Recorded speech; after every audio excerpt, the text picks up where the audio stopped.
Wait. We're not live yet. Hold on a sec. Oh yeah, we are now. Yeah. Do-do-do-do. I just really Yo, am I in? Yeah. Yes. Okay, cool. Well, I will be Mhm. crying in the club in a moment, so just give me a moment. Yeah. just Oh, we're almost at 50 subscribers. Thoughts on that? Yay! I just really feel like I feel really bad that I was wrong about A Wild Robot. I think I Yeah. really do owe that movie an apology. I really do. Yeah, you do. Oh You should wow. apologize to it right now, live. I'll apologize to it at the appropriate topic time. But, Look, I only saw its trailer once, and I'm like, I already have so many things on top of my schedule as it is to watch. because you know what's crazy? I said the same thing. You know what's Like, even crazier? I was like, damn. In a lot of ways, this is better than Transformers. oh good lord, dude, you red coat man, you're a red coat. Kill him! Hang him! Hey, no, wait. Tar and feather him. Let me clarify. Transformers One, I think, is a better movie overall because I don't like the third act of A Wild Robot. I think that's where it kind of loses me. But Okay. there's like a lot of like A Wild Robot. I'm like, damn, this is like very emotional in a good way. So. Still, audience, bring out the tar and feathers, all right? We gotta put him in the gulag. Yeah. I'll fully review it tomorrow, I guess.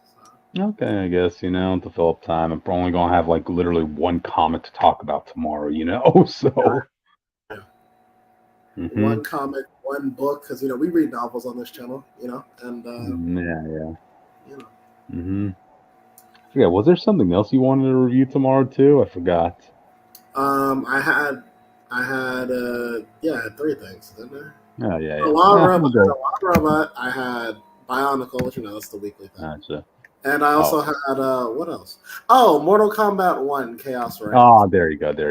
Yes. Not even we can call it Mortal Kombat 1, another multiverse story. I'm like, don't even ask me to try watching the whole cutscenes, man. Like, I haven't even got a chance to watch Penguin yet, Also, guess who wrote 2 chapters of a fan fiction in the span of a weekend? Ya boy. I wrote a whole chapter, like an unedited chapter on both plane rides back to where I'm from. Wow. Back from my trip. You deserve a good noodle star. Thank you. Mm-hmm. Thank you. Mm-hmm. Anyways, go read my fan fiction, please. Thank you. But yeah, we're Mortal Kombat 1, the multiverse story. Are you excited to hear about how a story that really could have been told in one timeline, but we said no. Let's keep this trend going. You see, like, you gotta ask yourself, where do you go after that, man? After you do the whole multiversal stuff. To hell. Like, yeah, you gotta go full Earth 1 on us or something like that, Right.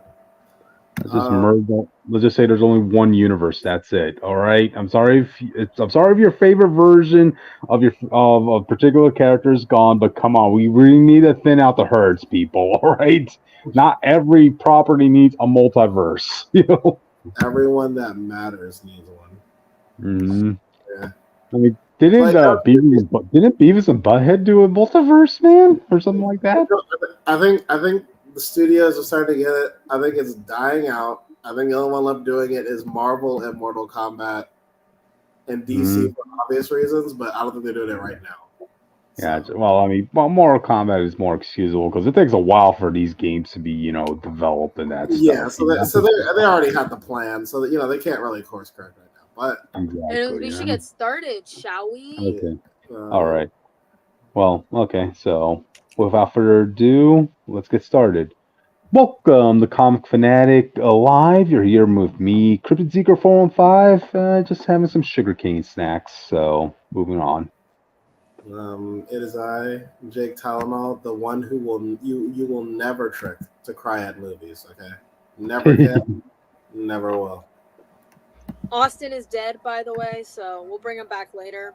You'll see him later. And I'm Richter, also known as the Witch of Jotunheim, pronouns they, he, and I am the official AZ North Star and a member of the new Quiet Council. Ooh. Yay! Together, we form the Fanatics, and we talk about the news and reviews of the week. Today is Monday, which means we'll be talking about some news.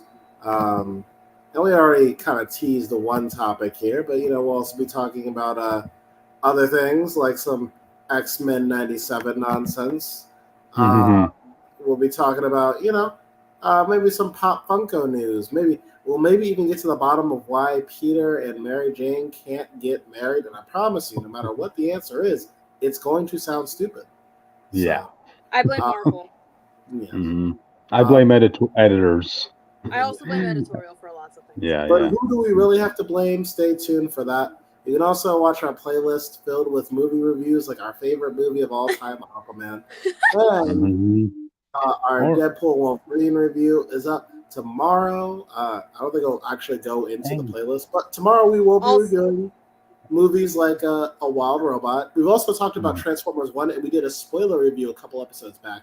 And also, if you like Alpha Flight, feel free to watch my Alpha Flight extravaganza kind of video from back in December, where we talked about Volume 5. And feel free to watch my Twisted Wonderland Glorious Masquerade review from like a few months before that. Like unless you're gonna say if you like Alpha Flight, watch any episode because you always talk about Alpha Flight. Yeah. Well, today is no different. Gotcha. And audience, if you want to see something that's relevant to one of the topics of tonight, go look at our Chucky season 3 review. Like, hey, it amazed me when I hear that so many critics liked that season, but we were apparently the oddballs out on that discussion. And I guess history shows who's on the right side in that debate. So. But yes, so it's gonna be an exciting time. We also have social medias as well. Oh, we do? Oh my god. I did hear that rumor, and I know about that rumor. Well, first of all, please subscribe to the YouTube channel because we're trying to be able to stream on YouTube. So we're almost there. Please be so gracious. Second, you can follow us on Twitter at ComicFanatic69. Remember, it's with a PH, not an F. PH. Got it? Anyways, if you don't want to follow these nerds, but you want to follow me, you can follow me on Twitter at Witch of Jotun with an E instead of U, because duh. You can also follow me on Instagram and TikTok at witch_of_Jotunheim. I do plan on posting stuff from a certain event that I was at not too long ago, eventually. We're working on it. Feel free to look at the North Star highlight reel on my Instagram for that. If you want to follow me on Tumblr, you can follow me at North Star Aria. If you want to find my fan fiction, DM me. I'll send you the link. And if you are a part of the Quiet Council, you know who you are. Also hit me up so we can make that group chat. Yeah. If you want to find Jake, I don't know where I put him last. So Jake, please inform the audience where you are currently at. Currently, I'm here live in Metro Nui, and it is a rainy day outside. But the Batoran, they're really huddled up. They're doing good. We're expecting some great things in the future. Hey, Cryptid is in the same place where I kept him when we first started doing this. I don't know why he decided he didn't want to leave, but you know what? I'm not here to judge.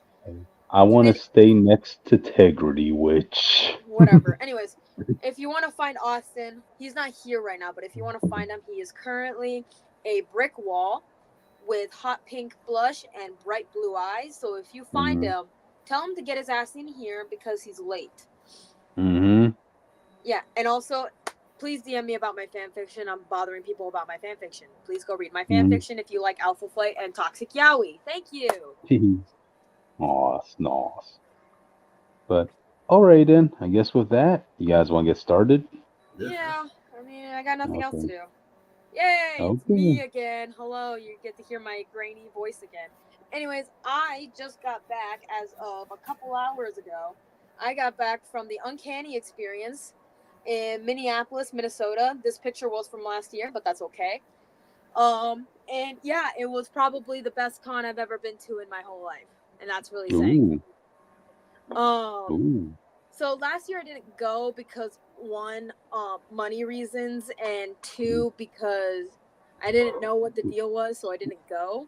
However, I decided to go this year because I had someone to go with me, and I have a lot more disposable income now.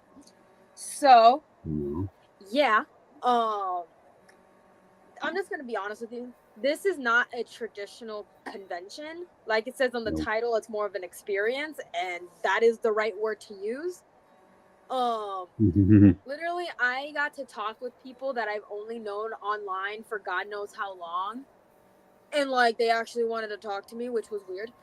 But yeah, if you guys were curious, I cosplayed X Factor North Star on day one, which was Saturday, and then I cosplayed Hellfire Gala North Star on Sunday. So a lot of people did call me North Star, just letting you know that, which made me very happy because a lot of people were confused that my name is Richter and I was dressing up as North Star. Yay! And if you're curious, yes, the convention, quote unquote convention, is held in this building, which is the Minneapolis Club. I think that's what it's called. Don't quote me on that, but trust. There was panels and there was like a little vendor hall, but the vendor hall was really small because it's like they designed the whole place to look like a school, like the Xavier Institute. And yes, Jake Charles was there, but he was pretty chill, so I don't mind him being there. How much should you this goddamn chair? I mean, I think the person who was actually Charles was in the wheelchair normally, but besides the point. Oh. Besides the point, he became valedictorian, and we all cheered, and it was great. So yeah, it was a lot of fun. There were 4 houses for you to choose from. You know, there was House Xavier, which I think that was probably the one that not a lot of people joined, but that's all good if you joined it. We love you still. There was House Morlock, which if you are a Morlock stan and you consider yourself a Morlock, you join that one. You know, I almost chose this one. Oh, hey Austin. Anyways, there's House Morlock. You know, it's pretty chill. You get to hang out in the sewers, which I got to get a glimpse at early, like, you know, on Saturday, which was pretty cool. Which was the first thing you do when I joined the call is talk about how hanging out in the sewers is cool. That's for the Morlocks. Hey, the Morlocks are cool. Okay, shut up. Anyways, there is House Hellfire, which if you want to be a terrorist capitalist, you join that one. And finally, House Pride, best fucking house. You could probably guess which house I joined. Yeah, you get to hang out with Kitty Pride, and you get to be a whole bunch of nerds and be chill, you know? So that was cool. I obviously joined House Pride. It was great. I was not about to drop like a couple $100 just to get VIP or like Omega. You know, I was not about to do that. That was too much money that I was not going to spend. Like $700 for the Omega ticket, that's a lot. I mean, there is an off chance that you get to stay in one of the rooms that they have, though, so that was cool. But they had some of the voice actors from X-Men97. I unintentionally danced with the voice actor of Sunspot, and one of the, I think, either producers or directors of the show at the after party, which was weird but cool at the same time. I'm not hating. Cool. I am. Yeah, we know you are. Anyways, I got to talk with Leah Williams, and she didn't think I was weird, and she got to sign both of my trades of X Factor, which was really cool.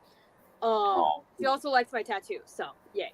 Yeah, nice. So Leah, if you're watching this, I love you and thank you for changing my life. Yeah. And guess what, Jake? Guess what? What? There was an Alpha Flight panel on Sunday that I went to. Gross. Goddamn Canadians, bro! I swear. I was a couple minutes. Hey! Keep my country's name. You're not Canadian. You're Floridian. Okay, you live in the sea. You're not Canadian. You're not even Floridian. You're Louisianian. You're Yankee. But like south. You're like almost just as south as I am. But I have the spirit, the heart of a Canadian. Motherfucker, people have been calling me North Star all weekend. Let me have my ego boost. Anyways, anyways, yeah, I was a little late to it, but it was all good. I got to hang out. I got to like talk with like people that I consider famous, you know, and we actually got to talk, and they didn't think I was super weird, so that was cool. Because like where I'm from, there's a lot of very judgmental people and a lot of drama. So me going to a con out of state where no one really knows me, and I don't have to deal with people's drama. You know how many weird people they deal with? You're probably the most normal person they met that week. Probably. But okay, so the reason why I was late to the Alpha Flight panel was not because I wanted to be fashionably late, partially. It was because I was prejudging for the cosplay contest, and one of the judges was the Gail Simone, by the way, if anyone was curious. Oh my God. I know, right? So later that day, awesome. I did the cosplay contest. And and Cryptid, don't say anything, but guess what, nerds? What? Aaron Fisher won. I got third place. And I almost cried when they called my name for third place because I never win these cosplay contests, and I'm glad that the judges liked my cosplay and makeup a lot enough to give me third place. I got a cool swag bag, and I got a cool medal that says third place with Uncanny Experiences logo on it. So that's getting framed, if anyone was curious. Oh, that's awesome, man. The after party was really fun as well. I danced for 4 hours straight in platform boots. I had to make my name known somehow, and that was the way I had to do it. My friend went to go do karaoke after she got like 2 drinks. I was like, no, she got 3 drinks before going to karaoke. I was like, you did not need to get 3 drinks. I'm surprised they didn't have to drag her back to the hotel. Yeah. But it makes it a real one. I know, right? But I was in platform boots. I didn't want to drink a lot of alcohol and break an ankle, you know. That was personally on me. But that's okay. I got to dance with a lot of cool people. Like before the end of the after party, they let me onto the stage that they had, and then I danced with a couple people on there. So I think this was like the first con where I got to be myself, you know? So that was really cool. And like this was also a con where it's like you don't really know people, so you get to know them first, and then we give out all the social medias, you know? So that was pretty cool. I wanted to talk about like some of the panels I went to, because out of all the classes, I only went to 3 classes. Yay! Wow. I went to the Romani representation in Marvel panel, which was awesome, by the way. The person who hosted that panel won Best in Show at the cosplay contest, so that was awesome. She gets to stay in the freaking mansion next year. That's slay as hell. Like, damn. Do I have to hit you up to share the room? Just kidding. I'm kidding. If you're watching this, if she's a real one, she'll piss the bed. But besides the point, it was a really good panel. I really enjoyed it. We got badge ribbons at the end of it, which is cool. So now I have 3 badge ribbons. It's the freshman one that they gave you if this was your first year. Next year I'm gonna get sophomore, slay. Second one I got was House Pride. Fuck yeah. House Pride is here for you. Just remember that. And then I got that badge ribbon. There was like, if I would have been able to go to more panels, I would have probably got more badge ribbons. But the 3 is okay. I'm okay with the 3. And the second one, which happened right afterwards, was the queer X-Men panel, which is what I like to call it. And it's basically we just went through different panels that it's like, oh, come on. Like, they're definitely some flavor of queer. And it was basically like share circle of queer X-Men stories and experiences, you know? It was basically that, but it was a lot of fun, though. Yeah, being able to talk was really cool about a thing that I really like. And guess what, Jake? I got to talk about Alpha Flight. Suck it. God damn it, bro. Suck my dick. Let me talk about Alpha Flight in peace. I'm not hurting you. I had to represent, okay? I had to represent. Me. No, this was the first convention that I've ever cried about. Like, I've cried afterwards for the post-con depression. Because usually I'm just kind of like bummed out, and it's like I get over it in like a day or so. But this one, I almost cried on the plane. So slay, yay. You know, I had a little journal where people wrote things in there. First person who wrote something in there, North Star for me, so that was great. Slay, you know. Yep. And also, like, I have a whole bunch of new followers and a whole bunch of new friends, so yay! Right. Sorry, I'm not that well articulated, but yeah, it was probably my favorite con that I've ever been to, and this is my first year. So next year, I plan on being 1610 North Star and Wild Child. So stay tuned next year. Next year, you got to be a teacher. You got to teach a class. Dylan Chandler, if you see this, hit me. Yes. I'll pull up as North Star again, like X Factor North Star. I'll do it. I don't mind. That means one of them got to be Aurora. They don't got a choice. It's over. Guess what? I found an Aurora cosplay. Fucking slay. No. I actually got to meet up with one of my two of my homies who are getting married this year. Congratulations, you two. No. So Al and Jay, if you're watching this, I love you guys, and I'm so glad I finally got to meet you guys in person because I've only been able to talk to you guys online, especially you, Al, with your Akihiro Stan account. We love that Akihiro Stan account in this house. Yeah, and I got to be a part of the new Quiet Council, which was really awesome. Basically, it was just the group of people who came to the after party way too early, and we all met up in the foyer, where we first go into the con, and that's the reason why I went through the Morlock tunnel later that day, because we had to go through there to get into the actual building because the front doors were locked for a bit, and they had rave music and fog machines out there. It was pretty chill, not gonna lie to you. There, it was pretty chill, even though no one was there, but it's fine. It was fine. It was chill. We love it. We stand. So yeah, for some reason, Bastion and Legion were there. Don't worry about why they were there. If we can have Sinister on the first one, we could have Bastion here. Don't worry. And if anyone was they were there because Bastion was a good guy. You saw him turn his life around his last panel. It last him turn his life on. Yep, I'll give you that. Okay, so here are the new Quiet Council rules. Okay, number 1, be queer. That's the main one. That's the first rule. Number 2, merchandise. You'll figure out what that means later. 3, vibes. You will be vibe checked, and if you don't pass the vibe check, you're going in the pit. So if you went to Uncanny, you passed the vibe check. You're not going in the pit. Number 4, profit. The pit is lit. I know, right? You'll figure out what profit means. 5, someone invisible has to follow you around to make sure that the vibes stay up, you know. And number 6, and most importantly, have fun. Those are the main Quiet Council rules. If we decide to change it, that's on the Quiet Council. We will inform you if we do decide to add or exclude any new rules. So yeah, don't worry about it too much if you're not number 1. Just letting you know now.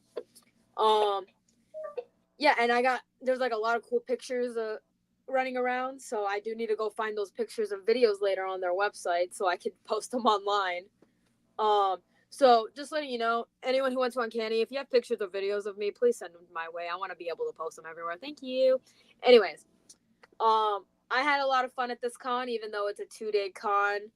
I got to meet some of the people at a pre-con party at a brewery not too far away, which was pretty cool. Yeah, I would go again. I plan on going back next year, like I said earlier. And maybe, just maybe, I might want to host a panel. We'll see how I feel personally. Yeah. So, yeah, I'm going to try to finish up the ramblings, but yeah, this con made me cry. To everyone I got to talk to and meet at Uncanny, I love you all. You definitely are not going into the pit.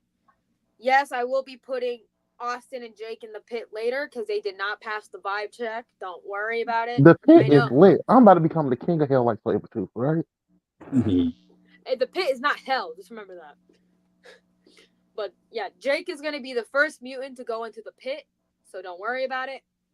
That's racist, but okay. What the hell are you talking about? I'm part of the Quiet Council. It's fine. Yeah. So, anyways, I can't wait to see y'all next year. Remember, mutant and loud, mutant and proud. We love you. Okay, you can move on now. Gotcha. Alright then. With that, let's move on to the next topic, guys. Is that them looking at their box office numbers? Yes. Transformers 1 underwhelming box office. Alas. What happened? I'll tell you what happened. That trailer killed this movie. That's my suspicion. Audience, like, my job was literally on the line because I watched that trailer with my boss right next to me. So, like, I can only imagine a lot of people felt the same sentiment, So, no, it's it's a shame because that movie was actually, and I feel like because I thought it was weird that they were showing early viewings like so many theaters out there. I think they were worried that they weren't getting the traction the movie needed to make money. But you only get one chance to make a good first impression, So it lost to Beetlejuice, and it also surprising. I know people still cared about Beetlejuice like that. I still haven't seen it. Yeah, and it lost to. It lost to. I can't believe I'm saying this. It lost to a Wild Robot, which is. I said way back when somewhere recorded somewhere in the halls of history that like, man, no one's gonna give a fuck about this movie. Transformers are gonna eat this movie alive. Why would they even? That was this is possibly the biggest L I could have taken this entire year. Wow. They deserve this, to be honest. Nah. He deserved the L after all the W's he's in. Yeah, but audience, this is very sad because this was if there was ever a movie that fits the description of more than meets the eye, it was Transformers 1. I mean, there was like some good You don't have to stop using that pun, bro. Hey, I'll stop using that pun when Transformers stops using that pun. How about that, Austin? All right. All right. So, okay. Take your word for it. Gotcha. So there was definitely a lot of world building, a lot of mythos exploring within Transformers 1. It was a solid movie, You got to see, Megatron and Optimus in their younger days, and I know there's like this whole trope, like I think it was Peter Pan and Hook that really tainted this for me when Pan had his own movie where they showed like Peter Pan and Hook before they became their iconic figures, they were actually good friends. Such good friends that it got to the point in this economy. Yeah. I mean, they were such good friends that you wouldn't. It's impossible for you to believe that these two will, inevitably become bitter rivals. But Transformers 1 made it make sense between Megatron and Optimus. Yeah, so it's just. And now everyone says I can't look at Transformers the same way again. Even though I think people sometimes forget this does not map onto any other version of Optimus and Megatron's origin story. Not that it's bad, it just doesn't. It just really doesn't. Well, no, I mean I would personally still look at them the same way. I think it was like I remember reading one comment section saying like, this is two smart people with different answers to the same question. I think it changes how I see Rise of the Beast. It makes me feel way more bad for Optimus' situation. It just doesn't change how I feel about like Bayverse or the other cartoons. But because it's not the same. It's not the same. The events that led to Megatron and Optimus fighting are not the same in those universes. So it's it is though. It's not technically. Yeah, yes, it is. So this is canon to Bumblebee, which was canon to the Bayverse, so it would be the same reason. By the time this movie came out, we long established it's not. So yeah, but it doesn't matter if Bumblebee was connected and it's connected to Bumblebee. That means it's built up to Bumblebee. It's the same. It's still connected to that timeline. And the time of the Optimus and Megatron in the Bayverse, they started off as knights. They were not even like they weren't cogless machines. They were trained by the Fallen. Well, at least Megatron was. So like this doesn't. We're not using some non-canon game to say that. Okay. But, I'm using the canon movies when they're working at. Okay. The point was this. Even with Prime, it did map onto that as well. That's it. Like I said, I'm saying all this. It's not even bad. It's not even bad. I'm just making a tangential point. Yeah. The point is that this movie, unfortunately, is suffering because of just bad marketing at the start. And that's how a lot of movies like failed at the box office because they didn't want to promote it. Right. No, it's not that they didn't want. It's not about not promoting it. It's the fact that the first trailer tainted a lot of people's views on what this movie was going to be about. If you saw the first trailer, they were making goofballs. The marketing killed this movie. Yeah. That's why people didn't really go see Elemental for a while, but then people saw it and then they liked it, and so through word of mouth, it was like, yeah. If you looked at no, because they marketed the hell out of this movie. If you looked up anything Hasbro on YouTube, you got a Transformers 1. I know that like every time I looked up, like I was watching Power Rangers, I got an ad. Transformers 1 coming to theaters. If I looked up anything tangentially related to Hasbro, you would get a Transformers ad on your YouTube. As far as I'm aware, like when it came to the second trailer for Transformers 1, it was a more serious tone, wasn't it? It was, but people just saw them trying to do damage control. That didn't mean that the tone of the movie was still good. And it was like a more serious tone, but it wasn't like crazy serious. Like it doesn't show you like the stuff that the movie was trying to get at, basically. Mm-hmm.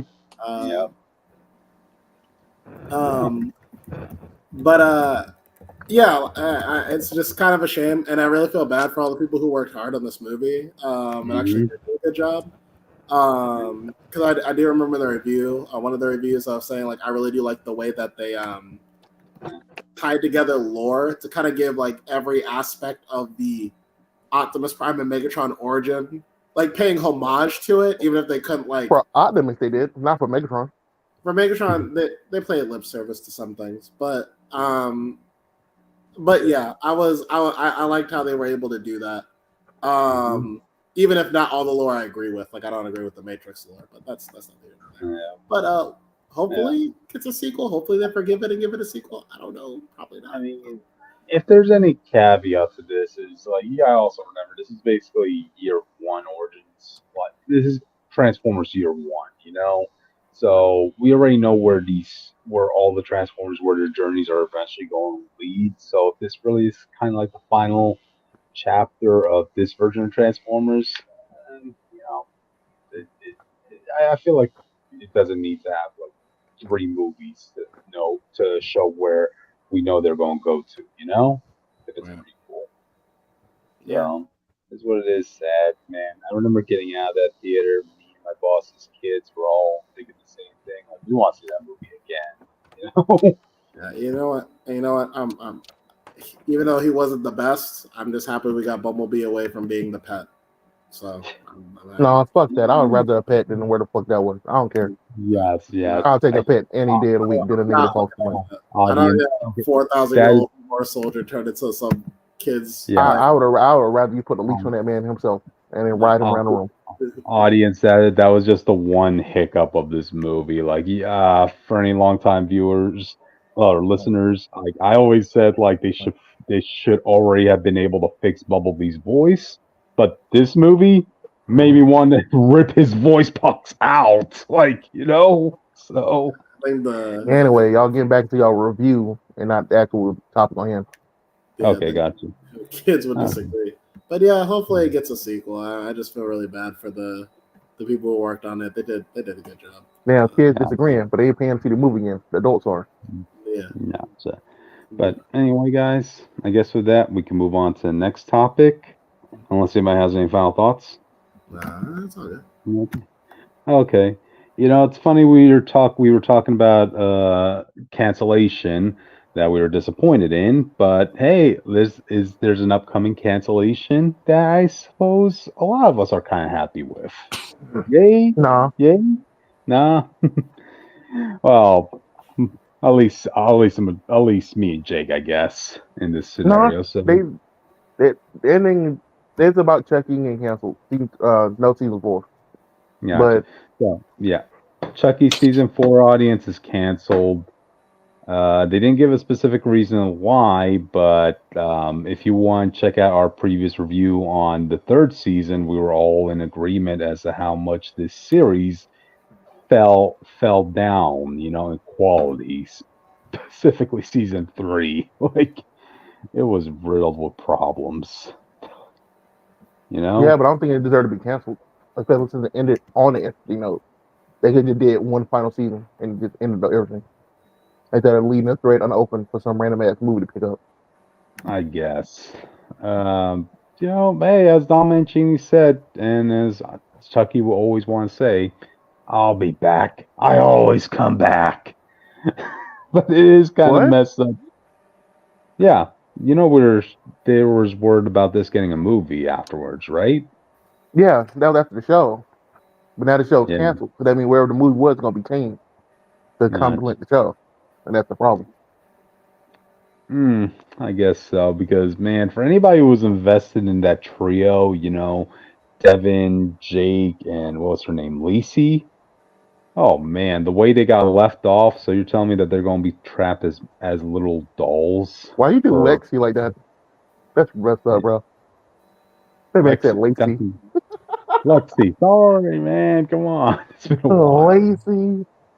Lexi. All right. But yeah, they got left as dolls by the finale of season 3, and yeah. And Nika got taken.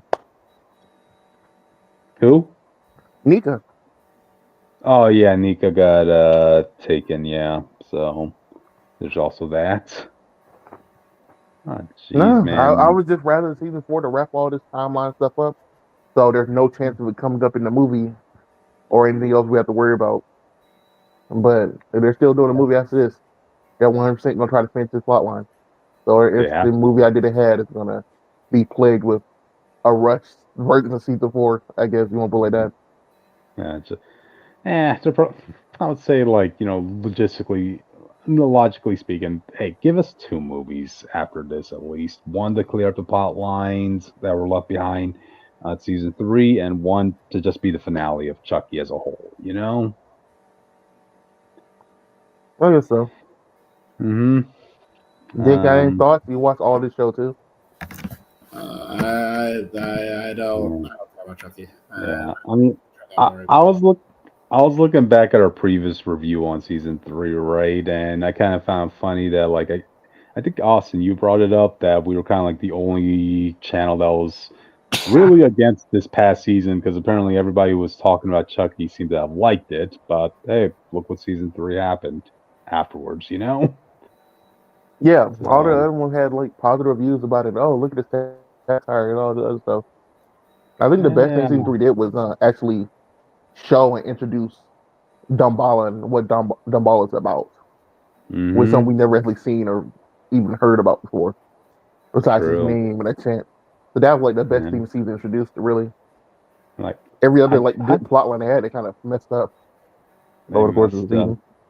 I mean, I did like the idea that they brought in the creator of the Good Guys doll, but as I said in our review on that season, that ending just came out of nowhere. It's like Don I don't like Mancini him was just randomly being evil. Yep, like Don Mancini was like, okay, yeah, I'm getting bored of this president stuff, so let's move on to the next story. So and say that was Chucky's master plan. Oh wait, Tiffany was finally over Chucky, and she no longer wanted anything to do with him. Yeah, I'm kind of bored of that plot line, so let's have them be back together. Oh, we set up that little girl being a mass murderer with Chucky, and we won't talk about it this season. We'll have her show up again. I don't know too many people who are fans of that sister at this point. It just seems she's a frustrating character for Lexi. So. Yeah, it's what it is, audience. I'm just kind of like a little bit relieved because I don't have to do any more mandatory homework reviews for this Halloween season, because normally Chucky TV series would come out during Halloween month, and I already have enough things on my. Yeah, there's something coming out this October we were going to watch and review. I don't remember though. It wasn't a show. It was a movie. It's Joker. Joker, no, man. I don't care about Joker. Yeah, but we have to watch it. Yeah, I still it was better as a one-off. Yeah, and I remember I used to like watching stuff for fun. Now it just kind of feels like homework a lot of times now, you know. So, all right, but yeah, guys, any final thoughts on this before we move on? Nope. Gotcha. All right, with that, let's move on. It's Venom. Ooh. Venom comes out in October. Oh, okay. But we're not talking about Venom. We're talking about the OG himself. Original Nick Fury was originally supposed to be in Deadpool and Wolverine, audience. My white father. I still find that weird that, like, Nick Fury Jr. Samuel L. Jackson in the MCU.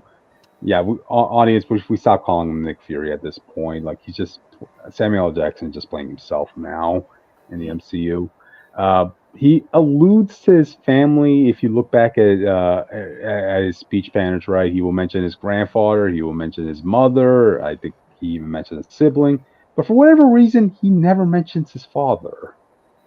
I wonder why, So... they're not going to make it be the whitest man possible. I'm telling you that right now. They're not going to do that. Just saying, man. Unless they randomly gave us like an Invaders TV show or something set in World War II, we're not getting it, bro. Gotcha. But yeah, I mean, dude, I swear, if Nick Fury came out in Deadpool and Wolverine, that was going to be as big, if not even a bigger reaction than when Blade came out. Everybody would have been like, "What the?" Yeah. Oh, come on! Like in the opening week, only the diehest of the diehard fans will want to come. All the MC fans on the nub like, how can they whitewash Nick Fury? He's always been black. Okay, yeah, Normie. Just because you buy Nick Fury's 50th anniversary issue in your comic shop that I assume you went to go buy, that had all the pictures of Nick Fury Jr. for 50 years, apparently, doesn't mean he was the OG, So, but it's very sad though. Especially, the setup for him so perfect. Yeah, the situation in the movie is literally what Nick Fury does when the events go down.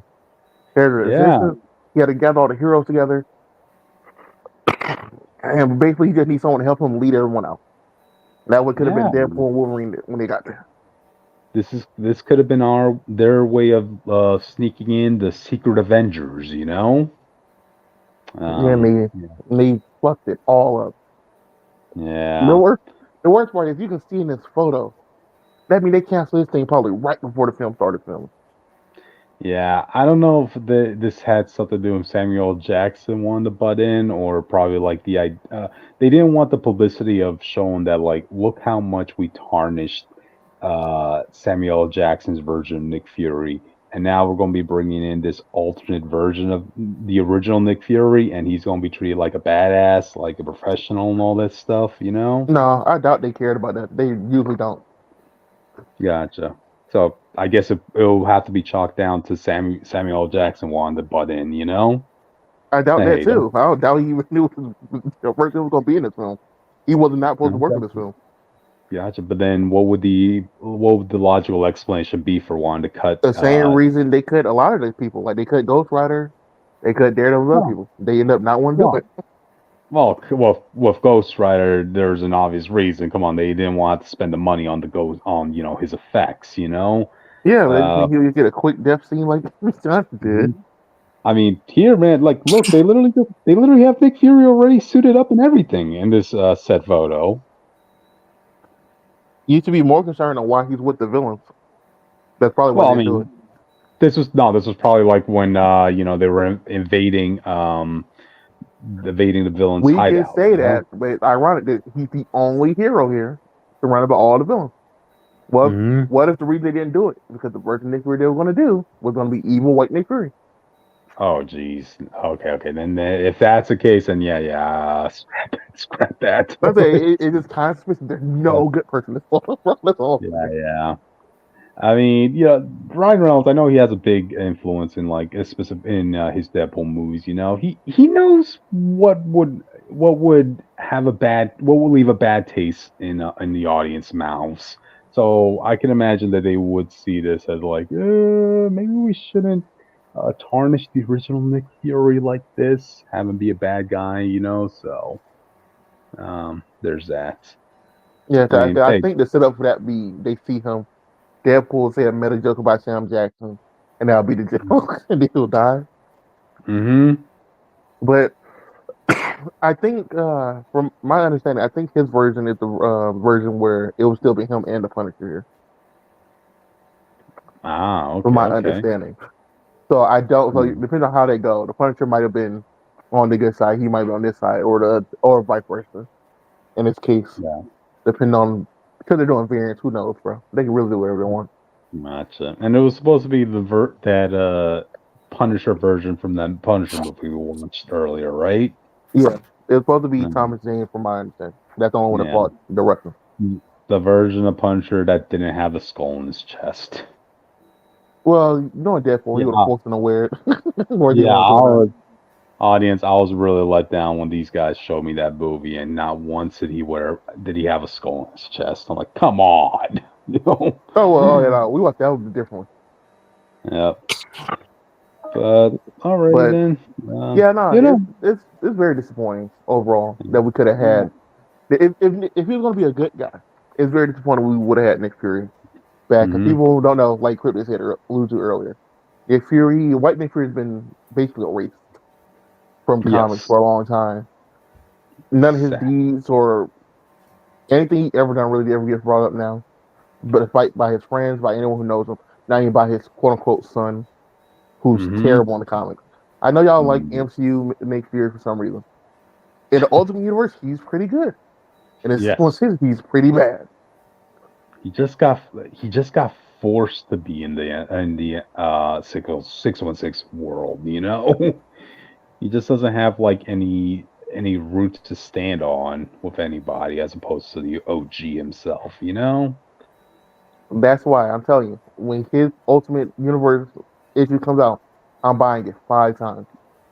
Same. I'm buying it 5 times. Oh, same here, man. Like, I'm buying that. I'm buying, if they have a variant cover of that Nick Fury, I'm buying that as well, man. Like, come on, show our love for the OGs, Yeah, because he needed. Because that book fell, he definitely going to be killed off the place for the sun. Because they did not care about Nick Fury no more. Yeah. Oh, and just for anybody who's wondering what happened to the status of Nick Fury in the comics in 616, yeah, he was basically the Watcher for a time, but then he got free, and then he's like, okay, yeah, I kind of want to retire at this point. The universe is way worse than what it was when I was in charge. But anyway, I'm gonna let you take over. Yeah, you seem to be doing a terrible job. You can keep doing that. It's okay. You're Brazil hunting good heroes now. Wow, that's crazy. Anyway, good. Yep. I hate this kid, bro. I hate everything about this son, man. This just doesn't make sense. Yeah, back in Nick Fury's days, there weren't as many events as there were today, Yeah, it's almost like he actively known as the man of wolves who stopped these events from happening before they happened. Yep. But that's true. It's true. He's also the reason I bought the Capcom versus Marvel collection, so I can get the Punisher again with Nick Fury in it. Oh, so you can play as the Punisher or Nick Fury, and you have 2 players, and both of y'all just do like that. That's cool, man, dude. I was lucky enough to find this a Nick Fury action figure when I was at a convention. Man, I was like, oh shit, I'm definitely getting this. $12? Hell the fuck yeah, Yeah, I was about to say, I wouldn't be surprised they trying to sell this shit super cheap. They don't want white Nick Fury no more. I mean, it's not like Samuel L. Jackson's Nick Fury's flying off the shelves, That's true. Yeah, I mean, you know how hard it was to find the original Nick Fury's action figure, man? Dude, I think I remember seeing it in one of my hobby shops that was being sold for like close to $100, man. Yeah, One that was back in the showing his day, face. the one I saw was like 250. It was like him from. It was either Secret Invasion him or the one for the event before that. No, okay. But it's him. He was sitting down in the bunker trying to explain to Captain and what was happening. That's it. But yeah. Oh, you know what? Let me just bring this up. Do you guys? They're definitely gonna have an extended edition of Deadpool and Wolverine. Do you think they'll add Nick Fury then? We'll have to pray and hope they already filmed the deleted scenes with him. So we saw the Gambit one they released, where Gambit gets portaled out basically. So maybe we will get like the deleted scenes. It'll show like the death of Punisher or whoever else they said might be alive, or even Nick Fury. Like he could have been in charge of resistance right before Deadpool showed up and he died like that. For all we know. Maybe Johnny was out looking for him, doing recon looking for him. Oh, that could be an explanation. Yeah, I mean, yeah, audience. I've been seeing like so much concept arts and discussions and behind the scenes info on Deadpool and Wolverine. Yeah, for me, I think every idea and rumor I've heard as to who could have been on this movie was at least on the board when they were making this movie. So I do want to see them do a Daredevil scene because I kind of want to see how they would kill them all. But we know he died. So I'm interested to see how brutal they made Daredevil stuff. Yeah, that would have been something, So, all right then. Yes, with that, any final thoughts? Jake, you want to chime in? I have nothing to add, really. See, White Nick Fury now his dad as well, and that's how we're moving on to the next segment. Okay. All right, let's move on. Who wants to take this lead? Oh, I can't see the topic. No. Oh, fuck no. Get this off my screen. Get this off. I don't want this here. Okay. Oh, you go mute, and they will message you in Discord when we move to the next thing. Gotcha, which... They fucked up. Wicked's name shouldn't be on the box. Damn it. Well, toys always do that. Yeah. But let's not pretend like this wasn't the most open secret of all time. It wasn't that. It should have been like, what you do you realize that thing they used to cover his mouth when he talks is a WM? For some reason, Wanda cursed her own son. I'm saying this one mom in a year apparently, going across the multiverse, killing different versions for kids, and if she finally get one, she just curses them. Well, in her defense, I guess she would want to make sure that, Agetha wouldn't know that that's her child. Otherwise, she would want to do something to her child out of revenge. But to be fair, why would you think? Why would your child be in this position? You know what I mean? Like, why is he here? I'm sure the end of the show is going to explain it to us, but it's like out of context right now. It seems very confusing for the world to be going this route. Yeah. To be honest, audience, I tapped out. I only watched the first episode and half of the second episode of Agetha, and I'm like, yeah, it's just not. It's just not working for me. So I actually like Agetha. I don't think it's a great TV show, but I think it's okay. I like. It got my attention. I enjoyed the characters what they were. Like I'm not here looking for the penguin type writing and stuff. It's just more like I'm gonna be playing my phone game. I'm gonna be watching the show, and I'll take notes on what I think is interesting. I guess. Gotcha. I mean, I guess for me, I just wish I had a character I was invested in, but none of these characters were for me. I agree with that. Funny enough, the only one I'm kind of invested in is the one we're going to talk about in a second. Oh, okay. So yeah, we got 2 reveals from these Funko Pops audience, and Austin, you want to give the second reveal? Lady Death is finally in the MCU. That's insane. Man, I think this was. No, go ahead. Yeah, I think this was a really good. Reveal because Austin, I think you were the one that was suggesting that it was hyping up Blackheart. Everything was pointing towards Blackheart, but that also points to Death as well. So it kind of worked out pretty well as a fake out compared to their usual fake out stuff. And to be fair, audience, this actress, she would fit like the role of Death, you know. I forgot her name. Aubrey Plaza. Okay. Yeah, I know her. I know her because she played. I know her from Legion, the X-Men show. So she was great in that too. She was also in Legend of Korra, Eska. She was. She was pretty much the only entertaining thing in that season 2 disaster, you know. So, but people don't know Lady Death's history of Marvel. She was going to be fused with Hela originally. And so the original Thor Ragnarok, and then she was going to be simping for Thanos, and that was going to be their dynamic instead of him simping for her. Wow! Oh, I didn't know about that. And his great plan. Yeah, the original plan for Thor Ragnarok was going to be a serious thing. She was going to be Mistress Death. She was going to survive that film and get saved by Thanos, and then get obsessed with him and the way he brings death to the universe. Yeah. Originally, but with time when he gets signed on, them changing everything about Thor. That plan changed Thor. Oh, okay, gotcha. So introducing her here as the quote unquote Green Witch, I believe, of all things, kind of threw me off. But I'm not mad at the casting. Aubrey Plaza is really good at her job, and she's the only character so far I really like in the show. Like, actually, cool. Billy's okay. Who's the other? I want to give my piece real quick. Oh, go ahead. Which? I don't plan on watching this show because I am on Wiccan protest for a very specific reason, and you know. 2,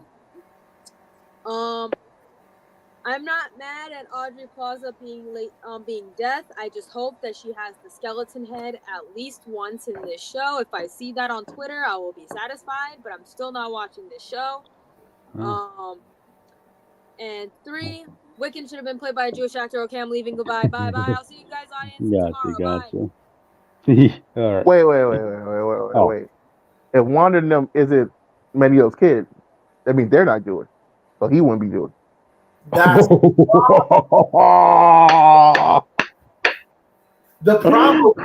the problem was never Wicked. It starts way back. Okay, it was that retcon ruined your character. You should fight them about that. Oh wow, bird! That was a sick bird. That wasn't a bird. I just thought about it now because I had a whole conversation about Manio wanted them. I was like, people like y'all hold on to this family so much. He didn't even meet them till they were adults. He didn't really care back then. I don't know if y'all really remember the relationship with these people. Gotcha. But honestly, I'm happy to see that Death is making her debut in the MCU because y'all know I'm a big Deadpool fan. Death has her own history with Deadpool, so that's why it's weird though. Why do it here and not a nod to Deadpool? They're like her two big storylines are Deadpool and Thanos, and she was inside one of them. It feels really weird. She's on the playing board right now. You know, I mean, there would not have been any time for Deadpool to mingle with Death in Deadpool 3. You know, so who knows? Maybe in Secret Wars we get to finally see those two interact. I got a pitch for you. That scene where Deadpool and Wolverine are like holding the universe together, and they look into the light. There's just a lady there. They never say who it is, but we know. They could have had Death right there. That could have been Death in that scene. I'm just saying. She could have turned them away. There you go. Not your time yet. Just go back home. Yeah. Gotcha. Also, I was very surprised they did Big Death in Deadpool. This is gonna be short. I was very surprised they didn't do the same thing they did in Deadpool 2 when they depicted Deadpool's death, where he goes through the water and stuff, and then he's on this little thing. You know, he was trying to talk to his girl through the thing, wherever it was. Yeah. I don't know. I thought they were going to do that again when they were doing the dark matter stuff, but that's unrelated, really. I think that was on the writing board to have Death in Deadpool 2, but I guess the MCU was like, we're saving her for our debut, you know? So. I doubt they saved never for this. Oh, okay. No. I'm saying they could have, but I feel like it'd be weird. Like Deadpool 2, that movie making all that money. Nah, I don't want her in that. But Agetha, I can't wait for that. We're gonna put her right there in the death center. Agetha, all along. Just feels like a weird choice. Gotcha. But and the other reveal is the guy everyone their mom knew was Billy is Billy. I don't know why they wanted to make. Well, I know. I guess the mystery isn't that who he is specifically. It's who Agetha doesn't know. So it's more the mystery Agetha trying to figure out. But like you said a while back, Cricket, that would make it uninteresting to us because we know. So we're not really going through this mystery through her the same way she's going through it. It's not as entertaining or engaging because we know who it is. Yeah. So, all right then. I guess it is what it is. You guys want to have any final thoughts before we move on? Can I spoil something? It was Wiccan all along. Can I spoil something? Go ahead. They killed Mrs. Hart. Fuck you people. That lady is my favorite part of episode 1. Mrs. Hart, that old lady across the street. Yeah. You're like, she's still in this? Come on. Remember, she went. You saw the episode. She went with them on the Woodsy Road, and then she got killed in the second episode. No, I remember. I only watched half of the second episode. No. You're asking was she still in it. I'm saying up until the point you watched it, she was still in it, and then she died in that same episode. She died. Oh, okay. I must not. They killed her in season 2. Episode 2 was terrible. Wow. It was the best part of episode 1. I don't care. No one says her listening to them sing that song randomly, and then she got into it with the best immersion the show gave me. Honestly, at this point, I say we just cancel the show. What's the? Yeah. Fucking. If we're killing sweet old ladies, bro, it's over. We're done. I get why they're waiting to push this out like weekly, but they probably should have let me binge the show. They probably should have waited till Vision was done and then just put this out. Both. It's just expecting you to remember too much of a show that, like, for the most part, it was negative. People think of the worst parts of that series, you know, and that was like 4 years ago. Like, they're not going to remember all the tidbits, you know. I feel like they should. I agree with Austin. It might be like an Acolyte situation where this probably reads way better when you just can see it all at once as opposed to just the weeklies. Yeah, I guess, but I guess they were also thinking like you gotta remember, this is such a heavy investment. You to have to watch all this from the span of a week, you know. I remember which back in. Well, no, which said peace out, so he's done for today. Okay, so alrighty. You guys have any final thoughts before we move on? No. Okay. All right, then, audience. I guess with that, we can move on to the next topic. Who wants to do this one? X-Men. They're back. Beau Demayo says, yeah, we have a reason. Y'all want to know the reason why T'Challa's not in the show? Was blame Marvel. It's their fault. And I spoke with this about Jake because I didn't know we really want to make a topic. Because it honestly feels like he's just trying to throw any stick and bone he can at Marvel right now. Yeah. I mean, what's Marvel going to do? Come out and dispute his tweets, or come out and argue? Are they going to come out and argue with him on his OnlyFans? That's what I'm saying. So it's like, it feels weird that it's just convenient that now, he's trying to. He just sitting there watching everyone get mad about certain stuff about Marvel. So he's like, yeah, Marvel did this, and yeah, Marvel did that. Because credit me, you talked about this. Well, we talked about this on the show multiple times. Mm-hmm. But when we reviewed it, it feels weird that T'Challa wasn't here because T'Challa was made Black Panther in the Fantastic Four show that's canon to this show.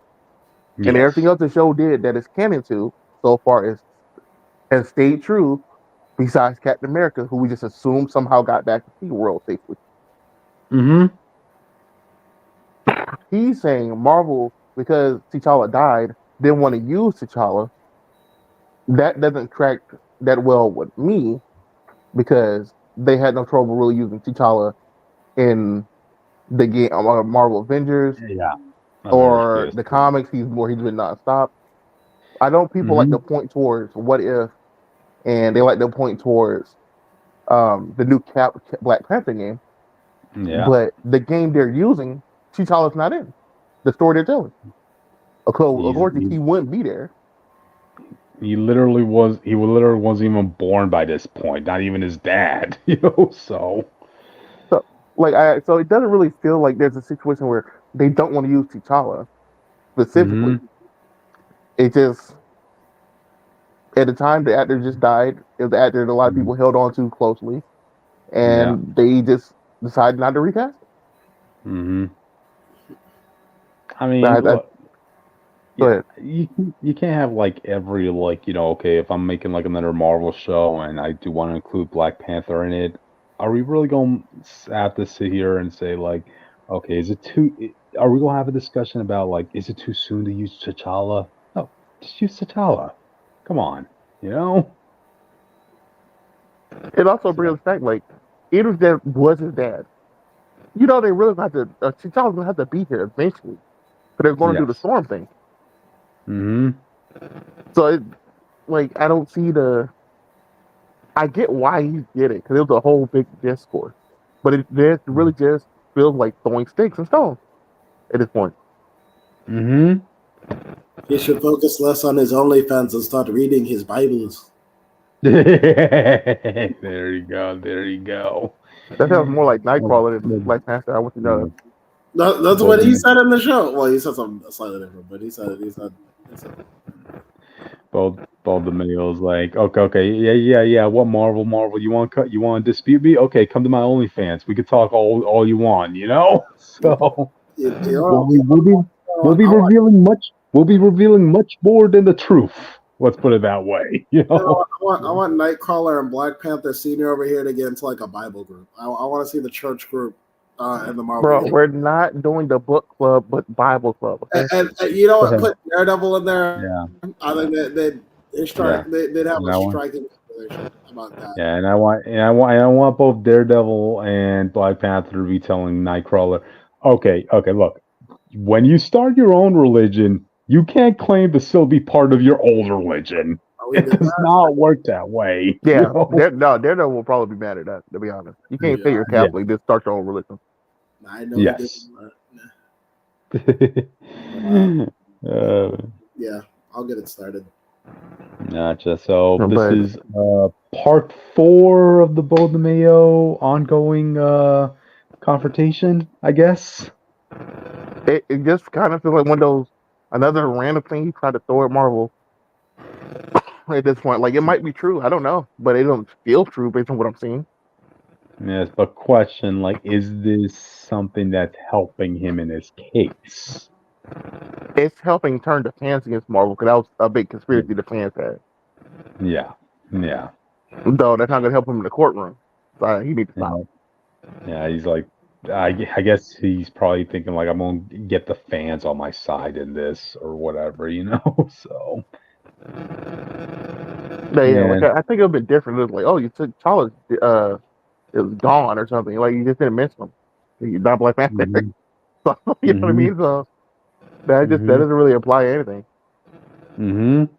Probably no, T'Challa could be still in school right now. But he gonna went back to school or something. I don't know. Yeah, So, all right, then. I mean, you guys have any final thoughts on this before we move on?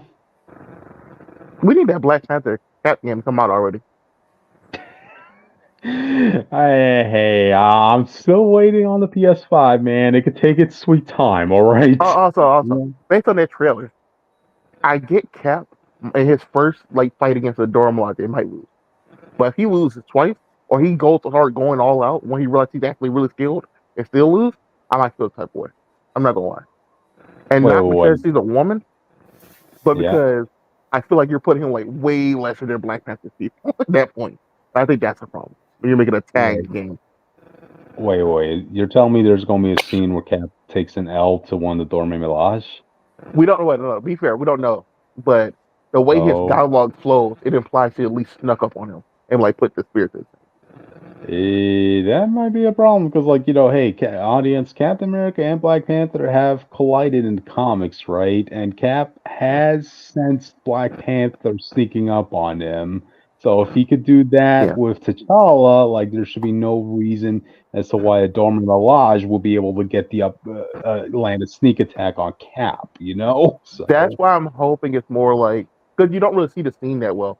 So I'm hoping she has whoever his partner is up against like with a spear, and then Cap walks in on that. He's like, "Yo, calm it down. This lady is pretty skilled. Let's dial it back. Who are you? You know what I mean?"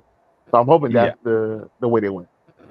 Y'all better have Captain America lose to Dorme Milage and then to fight Black Panther somehow do well. Don't be mad. I'm not gonna lie. Like, okay, like that is no diss at the Dorme Milage audience, but I mean, come on, like, you know, the Black Panther himself should be above, like, combative wise, above all of them, and you would imagine like Black Panther and Captain America are on like the same combative levels, you know? Yeah. I mean, it's why we got a scene like that in Infinity War, where, you know, when everybody was charging in the front line against all those aliens, and you have T'Challa and Steve both running at the same exact speed, going first into battle. You know, it's a dual character game. So I just want Cap to have the equal amount of combat respect as Black Panther. Yes. That's all I'm asking. Yes, you know? I'm fine with sometimes people getting the better of him, but if it comes to a straight fight, I don't want him to lose. That's all I'm saying. Yes. So, alrighty. Okay, then. I guess with that, you guys will move on. All right. That suit looked terrible. I'm looking at Black Panther suit. Why his ass looks straight on? Like what is that? His ass was out of place. You see that? No, I said what? No, like look at his pecs and then like his ass part. Like it's a weird like it's like a phone case, like phone space right there. You see that? Oh, am I seeing something? There's like a rectangle, like tilted to the side. I guess, man. You should have a word with the Wakandan tailors, you know. Maybe it's a belt or something to hold the cape, but like it looks weird. Does he have a fanny pack in his back? Probably. Gotcha. All right, then. I guess with that, let's move on. Austin, take the lead on this one. Starscream outsells who always say he don't outsells Agetha, but his sales shoot through the roof. So people don't know, Transformers #1 of the MCU universe sold 150,000, I believe.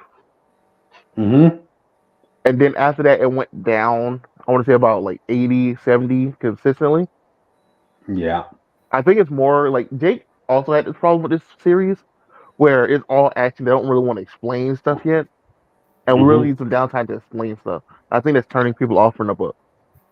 But the moment the issue 13 post cover was Starscream seemed to be coming back, I think got its ass whooped by and out kicked out the Decepticons by Soundwave. The sales shot back up from 70 or 60 back to 100,000, over 100,000. And that's just pre-sales before the book even came out. God damn, man. So they're called. Who would have expected that? I don't think anyone expected that. Like I thought the sales were going to come back when Megatron came back. You know, because he's the big guy. Starscream is popular, but I would be fair. Starscream had a really strong start in the series. He's the first person to get an on-screen kill.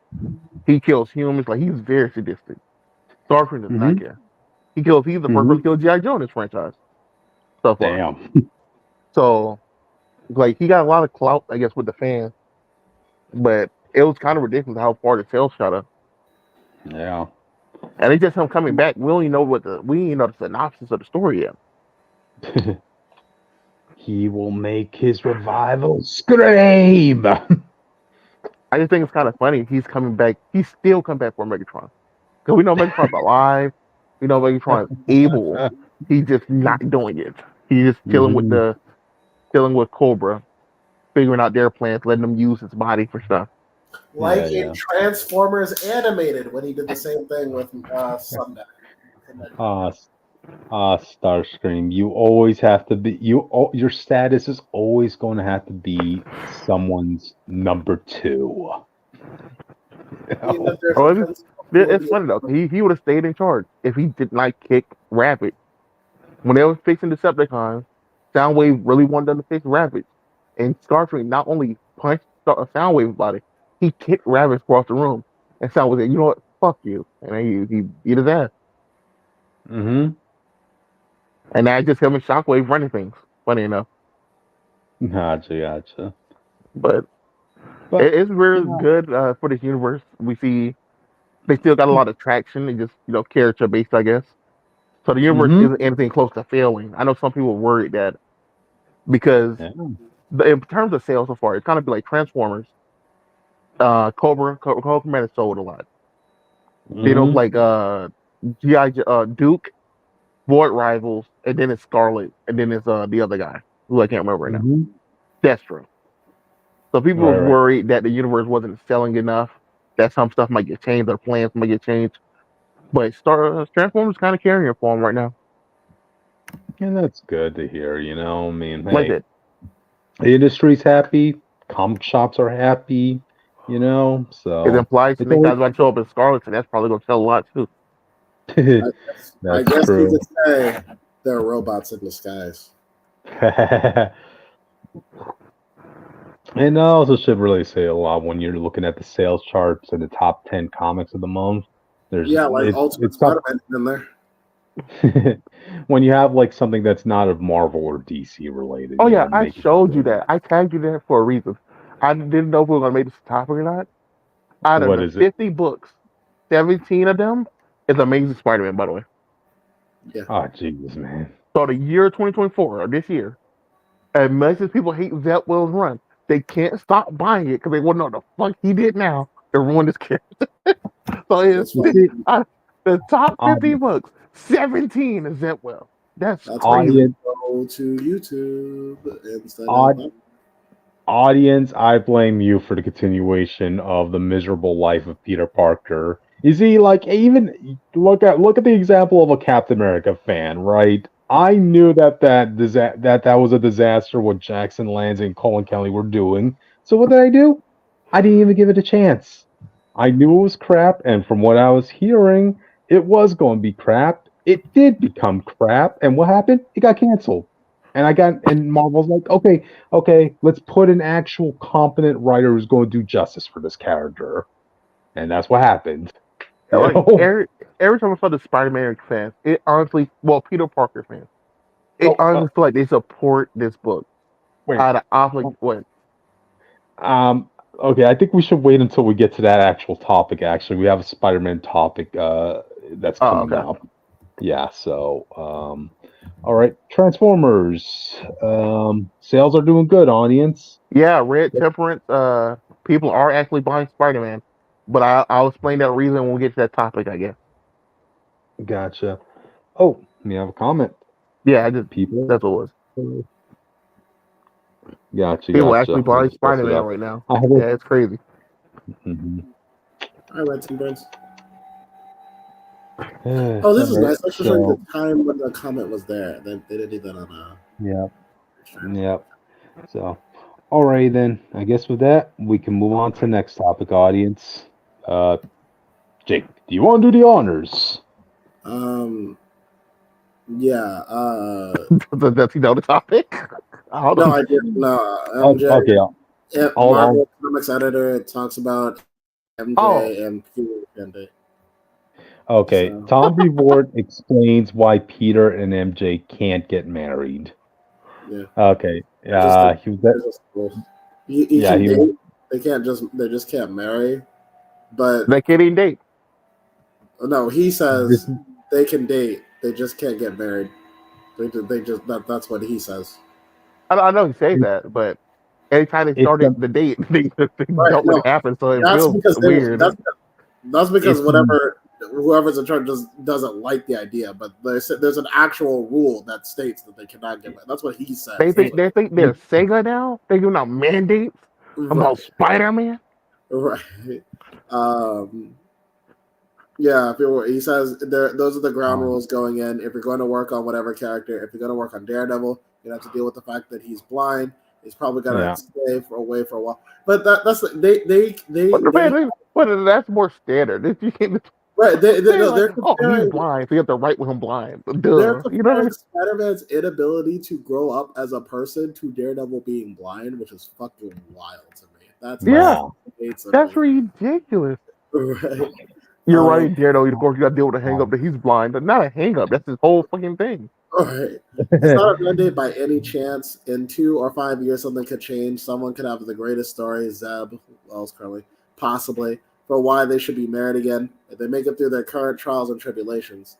There's no mandate that any character should or shouldn't be married. It's just where the story takes us. We think is best for the creative team at the time and what they chose to do. So it's not even a mandate. That's just what they think. This is what they think. That's why. Okay. But the fact that they have to come out and say this, it's like wild. It tells me that they know no one likes this. They just choosing to do this. Red Tempers is saying, this is why I can't get behind Peter's comics. What even the point if it never changes? No, I agree. Yeah, audience, comics are the only, like specifically Marvel and DC, right? They are the only industry where I could say that they make it a point to self-sabotage their own IPs. In this case, Spider-Man. Like, hey, numbers speak loudly. There's a reason why Ultimate Spider-Man is selling as much as it is, and compared to Amazing Spider-Man, it's because it gave us what we want. And for what Zeb Wells is doing, I don't know why people want to buy something they know they're going to hate. It just makes no sense, It's because if they don't, Peter will be gone. What do you mean Peter will be gone? Since that article here, let me see, I got a list here. I have 23 names here of Spider-Man fans who bought this book when I went to go buy comics. Wow. And I asked them all the same question. And they all said they have a fear that if they don't keep supporting the main Spider-Man book, Peter will be gone and Miles will be the main Spider-Man.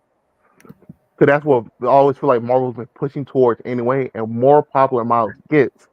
They don't want like the Wally situation with Peter Parker. Miles is never going to make the numbers Peter does. He doesn't need to, because if people stop selling this book and they see people still buying Ultimate Spider-Man, they just put all their stock in Ultimate Spider-Man. Wow. That's the problem with having a side book that outsells your main book. But I don't get the correlation between that and them just not getting married. I don't quite understand. If you want Peter to be relevant, people clearly want Peter married. That's why they're buying Ultimate Spider-Man. So they don't care that Peter's not married. Well, Marvel, they know you're going to buy the book anyway. Right, that's what I'm saying. But I'm saying, like, I don't get the correlation between people being like, unless I'm missing. Wait, restate what you're saying. They don't. People. Most people don't care about the Spider-Man marriage. Most people weren't here for the Peter Parker Mary Jane marriage. Oh, yeah. Old fans care about that. Most fans just want Peter to grow up or have a good story, but he doesn't have. Right. But the more popular Miles and any other Spider-Person have, those with them keep making more and more Spider people actually fear that Peter might disappear if they don't buy his book. Right. Okay. You're answering why the books are selling. Okay, I see. Yeah. Okay, I understand now. I asked 23 people, and they all gave me the same response. They are actually genuinely scared that if they don't support the main Spider-Man book, they will kill Peter off in the main universe for times on end because the side book sells, and they can easily be like, "Oh, here's an alternate version of Peter over here. Here goes some over here." As Miles gets more popular. I'm not gonna lie to you. Miles can carry the title of Spider-Man by himself. I'm not gonna lie to you. I would just rather this plan. Yeah. I think most people would rather he be dead. If I say the people I talk to seem to be like, I really want Peter to just be gone. To them, I'll say this. Look, you gotta give Peter a mercy killing at this point. Like, what's death in Marvel Comics? Like, for God's sakes, Doctor Strange died a couple years ago, right? You know what happened when he came back? He went back to his house and turned on his answering machine to answer all the phone calls he missed. You know, so yeah. At some point, I mean, he's been around since 1962. Give the boy a rest, all right? Let him rest, all right? Yeah, I mean, again, in Infinity and Endgame, when Tony Stark just like dying, just do that for me. Just like, just give the poor guy a break. You know, I mean, like, again, it's just pathetic. You know, okay, you understand, like, you know, Peter kind of has to be like, you know, the down on his luck guy when he was in his teen years, right? We've all been there. We've all had crappy moments during those years where we couldn't get the date, or we had other extracurricular activities on top of our schoolwork. You know, it's hard to balance out our life, right? But when you're going close to your 30s, you gotta get some semblance of your life in order at that point. Otherwise, it starts looking pathetic on you, you know? Peter's just not like, I look at him as like, I don't even see him as like a cool hero anymore. I don't even think he's like even in my top favorite heroes in Marvel right now, at least in terms of comic book characters. Yeah. Okay, Red Tempers is saying, okay, but what writer is big enough to get to kill the Spider-Man? Well, it's not about being big enough. It's just getting to the position where, like, can I get away with this? You know what I mean? I don't know. It's like if people stop buying Peter and more people start buying Miles, then at some point someone's just gonna be like shit, just like kill off Peter. You know what I mean? Like, what are we? Dude, who's going to have to get the assignment to write the story to get Peter killed off? Because you know there's going to be a crap storm coming at you for reactions online. Like, you are the worst thing that happened to Spider-Man, you know? Sure, I'll do it. I'll kill him. Sure. Listen, hey, you know what I'll say? I'll be at cons. I'll be like, listen, I did it. I gave him a mercy. Okay, I gave him a mercy. You were never getting the book you wanted. I'm just going to kill him for you, so we can kill the fuck on. And then they'll do to you what Marvel pressured Zebwell to do. Like, okay, we want you to kill Kamala Khan in your run too, because everybody's already going to hate you. I will do whatever I must to save Spider-Man from himself. Okay. Oh, and Jake, we also have this idea of Mary Jane getting pregnant with Paul's child. That'll make me sick in my stomach, but I'll do it. Whatever I have to do. I have to save Peter's life. Okay, no matter. I will call the boy Peter. We'll call it name of Peter. And that's how the book ends. It's just like Peter Jr. And Paul will be Peter Jr.'s Uncle Ben. There you go. But yeah, it is just kind of sad. But if it makes anybody feel better, remember there was a point in time when it was mandated that Bucky was never going to be coming back in comics. He was going to be he was in the league of Uncle Ben. They never wanted to resurrect the character, but you know they saw the success of Red Hood in DC, and they're like, okay, let's bring Bucky back. You know, so. Yeah, that was a good investment for the MCU. I'll tell you that much. But hell yeah. But it's a silly idea, and they said that they can date, but they set up the whole thing in the run before where he can date, and then just got rid of it immediately. So it's like there's like I don't know. And I'm not really too into this new girl Peter's into. I'm not saying Peter. It's like. I don't know. After he's married MJ, I don't know. Other than Black Cat, I'm not really interested in saying Peter with the other girls. Audience, I was all invested in Peter being with Black Cat. Like, okay, let's see him go work a life out with her. You know, they've had history of each other. They have feelings for each other. But what do? They just write Peter just messing up the whole entire time. And I'm like, you don't even want me to get invested in another relationship with Peter, you know? Come on. I argue that Black Cat should have been this this era's Mary Jane, basically. How there was the Gwen Stacy era, there's the MJ era, let Black Cat era happen, just officially. I know. And from what I've heard, there's already frictions going on between Peter and this new girl, because apparently the new girl used her connections to get Tombstone out of prison or something like that. Oh yeah, I'm not caught up on that. Apparently, no one's really happy about this current arc right now. But, so stop by it, let him die. Yeah, hey Austin. Okay, because I was cut off for a while. I couldn't talk, so I had to come back and cut in. Yeah, but the writer big enough to kill Peter Parker will be Trips of Darcy. It'll be the only mainstream Peter Parker story he does. I think it'll be hilarious. He's the one that kills him. Yeah. I think he's the only one to this day whose reputation could survive a hit like that. I thought he's the only one that'll kill him respectfully, not on some bullshit. I ain't gonna lie to you. Yeah, I mean, always to this day, everybody hates Joe Quesada for the whole One More Day fiasco. So who's going?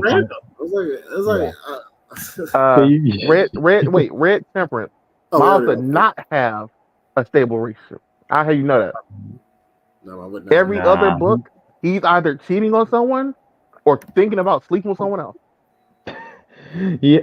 Right now, he'd rather be with Kamala than his own girlfriend. According to exactly. That's canon. Yep. At least since last I read. Well, but in his main book, he and his girl got into an argument over. He was trying to keep the vampire shit. He was trying to come out to her about him being part vampire or something like that. Mm-hmm. And but he did it at the worst time because he wound up beating up on Vulture, her dad, and so grandfather, and so they got into this whole big fight.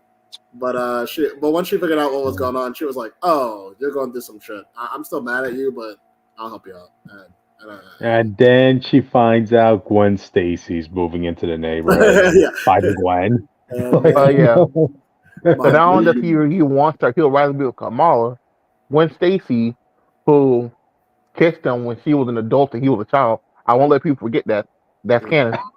He was in college, in late college, and he was still in high school. He wasn't even a third year in high school yet. He was in second year. It was right on. It was right on the bar, that whole situation. I think they stated Gwen was 19 at the time, but she was still in college, and Miles was still in high school, Yep. So yeah. But because of the movie, they're probably gonna push that hard once she finally gets over here. So, which is so I won't be reading Miles' books. Which is so sad because once again, Miles has to settle for Peter's sloppy seconds again. Probably why the Vulture girl that he's dating is probably the best. Starling. Oh yeah, Starling. Yeah. In his own book, she'll be the best. But if he was still doing the champions of the team, him and Kamala wouldn't be bad. Yeah. Yeah, as a star of his own solo book and can worry about his own stuff, she was the best girlfriend he could have. Yeah. For all the talk we keep mentioning about Kamala being her status being the annoying sibling that's forced to be on all these books now, why don't they put her in Miles's book? She won't be forced then. She'll be a natural Spider-Man isn't immune, bro. I'm sorry to tell you this. It doesn't work. Now that Kamala's a mutant, it's off the table. All right, if Peter can't date Kitty Pryde, Peter and then Miles can't date Kamala. That's just how that works. Okay, so now that Kamala's immune, she has to only have mutant friends. She has to only hang out in mutant spots, eat mutant cuisines, and all that stuff. Wow. Really hoping they don't break up Miles and Tiana because I actually really like Starling, says Red Temperance. Yeah, she's a good character. Yeah, I have her first appearance. Yeah. She was. I always thought of her as being Miles's version of Black Cat, but trade the claws for feathers, So. Oh yeah, speaking of that, I do kind of wish they went with Jake's route of trying to make MJ. Now that MJ does care about Peter as a person, you really could have made her this version, this era of him. What? What? Jake. Oh, Jake. Jake, you there? It's what he asked that he cut out, and then he cut out. But yeah, I mentioned this to Witch earlier. I just kind of find it ironic to have all of us in our group, I'm the only one who doesn't have tech issues. You know. I just got back. Hello. Okay, you're back. You're back, Jake. I heard my name. As you said, I do think this could have been the Black Cat era, or literally anybody's era other than MJ's. And I think Peter would have recovered as a character, at least relationship wise. Yeah.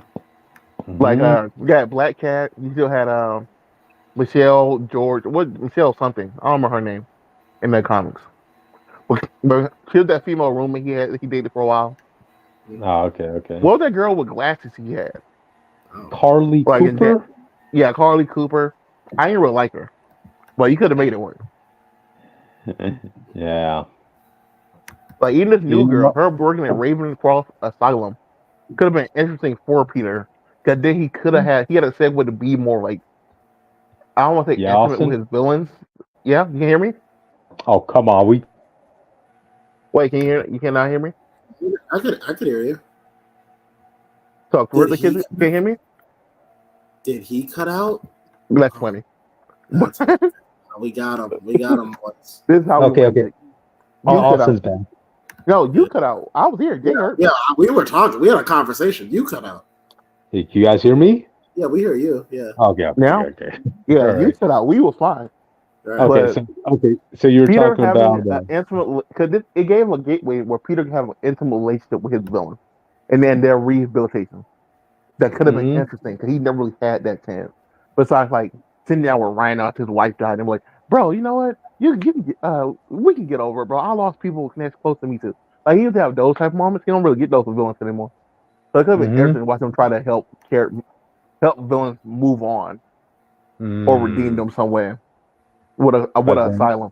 You also could have did Batman Arkham Asylum with Spider-Man. That could have been very cool as a storyline. I'm just saying. You have him locked up in Ravencroft and having to go through all these elaborate final boss battles with all his villains. It could have been a new version of the Grim Hunt. That could have been really interesting. Yeah. But Austin, since you're more up to date in the Amazing Spider-Man than us, was there a moment where like his new girlfriend helped Tombstone get released from prison or something like that? I skimmed the issue because I didn't want to buy it, so I just read it in the shop. But from what I saw, yes, he kind of helps him get released, and he goes to try to kill his daughter and now Peter trying to stop him from murdering his daughter. Wow. So already this relationship is doomed from the start, audience. You know what that means? What? One issue, like 5 more issues, he's probably gonna be a supervillain. Then you let this go. Yeah, pretty much. Is she gonna get a symbiote, or is she gonna get in an accident and she'll have superpowers in a little bit? Gotcha. But all right then. Do you guys have any final thoughts on this before we move on? That's a terrible picture of Peter. Well, it's John Romita Jr., man. What do you expect? He's not wine. He doesn't get better with age. His best Spider-Man photo is probably still Green Goblin. At least he's meant to look crazy. Yeah, the best you could say of John Romita Jr. is that you will tolerate his art eventually. So. Yeah, I doubt it, but I do wonder because Marvel being pressured to someone from Marvel actually answering the question of why, loosely, because it doesn't really explain like why they hate it so much, but loosely answering the question about MJ and Peter. We know to be fair, back from a while back, we know the reason they broke it up is because they found it constricting to write. Most of these writers don't like to write married couples. So that's why they don't know where to go. That's why a lot of people don't like writing the Fantastic Four. Only do they avoid any type of marriage drama and try to make it focus on something else. But with Spider-Man, and their point of view, the everyman suffering and stuff, a nagging or did not liking you wife is kind of like the route they want to go. And you can't really do that when you're there. Hey, I consider myself the voice of the everyman, and there's no way I want to keep reading the shittiest moments of your life, you know? Yeah, I think it feels like writers forget that the whole point of comics is still escape. Just because Marvel's a door outside your window doesn't mean it's a door inside your house. Like you know what I mean? The world inside your house. Yeah. We still need some escapism. Right. Yeah. And also, we also know that it's not relatable to get married, you fools. Okay, that's what I'm hearing. Wow. But that's what they're saying. How dare you? But yeah, if you feel that's restrictive, there's a young hip Spider-Man right next door. You could gotcha. All right, then. I guess we talked enough about this. So, all right, let's move on to the next topic, guys. I guess I got this. Mark Millar. Okay, so the topic is Mark Millar planning a Marvel return. Now, why you say Millar like that? Mark Millar. No, how do you pronounce it, man? I don't know the way you said it. If you say it so much creative that it just got kind of entertaining. Oh, okay. Well, this guy is a pretty big writer in general, like one of the most iconic writers of our modern time. You know, he wrote the original Civil War. He wrote Old Man Logan. The worst comic of all time. I don't care what no one says. Civil War which comic fails. Hey, that was my jumping on point. For Cap, it's the best, one of the Cap's best comics. But if you're not Captain America, that comic fucks you over. You're Spider-Man, it makes you like a weird hypocrite. You're Iron Man, they just make you straight up the villain. Him and Shield hired the Green Goblin and other mass murderers to go hunt down villains of the superheroes, and it said, "Oh, we didn't want to kill nobody." They went full Task Force X on all the villains and put and they basically went full ultimate absolute power. Yes. Except Ultron was not here. Gotcha. But no, speaking as a Captain America fan, right? Funny enough, that when I finally started gaining money, right, earning money, and I finally had enough to afford comics, right? Keep in mind, my parents were not exactly supportive of me buying comics. I had to do that discreetly. Civil War was actually one of the first comics I got into, and that's really where my jumping on point with Captain America came from. So yeah, I owe a lot of credit to my Captain America fandom to, funny enough, Mark Millar. You know, amazing how things like those go. You know, so yeah, he also has credits like for the Ultimate Universe as well. I mean, he's one of those gold standing. Old Man Logan is good, but he wrote Hulk for people. So like every time people talk about Hulk, I was like, oh yeah, he fucked his cousin for you, bro. Dude, I love that story, man. No, the story's great, but I did every time someone talked about Hulk, they end up bringing out him trying to attach with She-Hulk. Like, bro, that's not canon. It's just like it is literally like as messed up of a world as you get in Apocalypse. You're going to be doing stuff that you would not normally do in your sane mind, and even there they explained that both Bruce and Jen, they had like radiation poisoning in their mind or something like that. Yeah, but people don't care, man. People use it for jokes and YouTube videos, and people run with that stuff. Gotcha. Yeah, just like how they keep milking the hell out of the whole "you think this stands for France" line. Ultimate. I hate it. Civil War is a crazy starting point. I'll give you that, Red Temperance, especially since Ed because of that I was also reading the Captain America run at the time, which was by Ed Brubaker. And I found that really confusing when you had a Captain America lookalike, who I later found out was William Burnside, and this whole origin of him. Like, wait, Captain America was injecting himself with needles? I didn't remember that in any adaptation. They didn't put that in the movie. Yeah, so But yeah, it really was the domino effect of that event that eventually wanted me to get more invested into Captain America, because before then I thought Captain America was a lame hero. Yeah, shocker, audience, right? Like what was so special about this guy? He's not as strong as the Hulk. He doesn't have like any powers that are like super super impressive, but there's more Wait. to him. Yeah. Was Nick Fury in Civil War? I don't remember.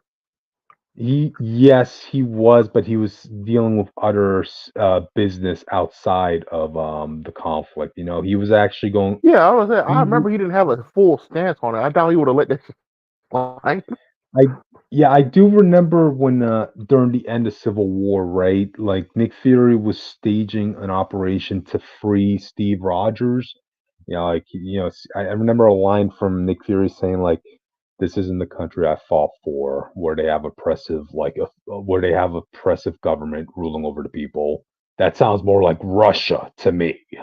Like, wow, you would never hear him say that today, audience. Guarantee you that. But yeah, he has dude. Even on his off days, he has shit going on. But anyway, when it comes to Mark Millar, right? Oh, let me. Red Temper said something. Red Tempers is saying, honestly, the best kind of fan of a comic character is a hater turned biggest fan. So your ideas on Caps are fair enough. There you go. Good way of putting it that way, Red Temperance. That's pretty much it. If you can learn to cater the love of character, that's true. Oh, by the way, Austin, you're kind of standing up a little bit. You want to come out, come back in? All right. Yes. Okay. Go back talking about Mark Miller. I guess I'll be back in a second. Okay. No. Okay. We can hear you now. You're cleared. Oh. Okay. Okay. Cool. Okay.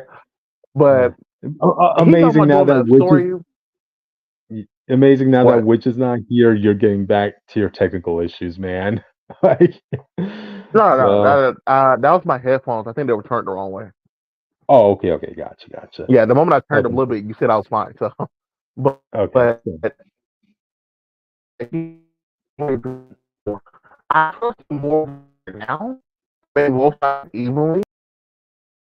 You're staticking up again, man.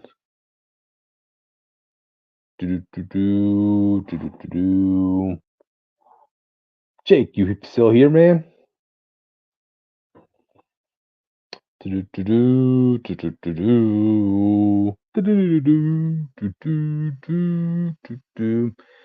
I just want to save my thoughts for when at least one other person's here with me, audience. So bear with us. Okay, Austin's coming back. Austin, you there? jinxed me. You jinxed me. You did that. Blame Witch, man. Blame Witch. Oh, you cut out again. What I want to say is, I trust him more as a writer now, because I think as a fan, we were just young looking at Civil War.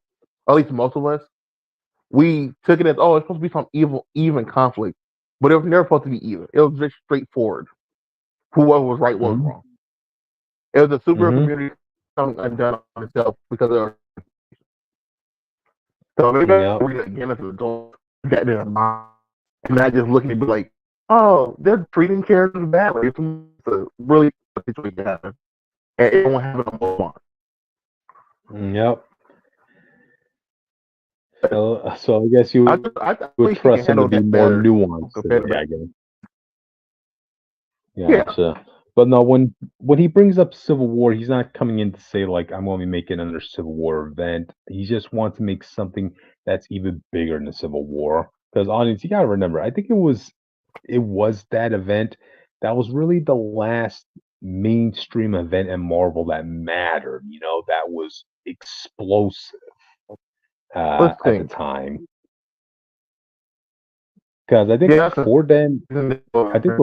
The fourth to Dark Avengers. Well, you count that as well. Well, I mean that's when it kind of like started becoming a mandate. Like, okay, we need a follow up event in the upcoming year. Mark Millar was the last. Mark Millar's Civil War was the last event that felt natural, that they wanted to treat this as like this bigger than life scenario for the superhuman human community. And then after that, the powers that be are like, let's do an assembly line. Every year we're going to get an event and say it's the biggest thing ever, you know? Yeah, well, you want to play that, So, I agree. Because events wasn't that often back then, and the superhero community. Yep. Oh, Austin left. Da da da da. So picking up where we last left off. Oh my god. It just had okay, I guess it has to be somebody in our group that's going to have one all the technical issues, because now that Witch is gone, it went back to Austin, man. You notice that? Yeah. Did we read Red Temperance's comment? Yeah, we read it. Okay.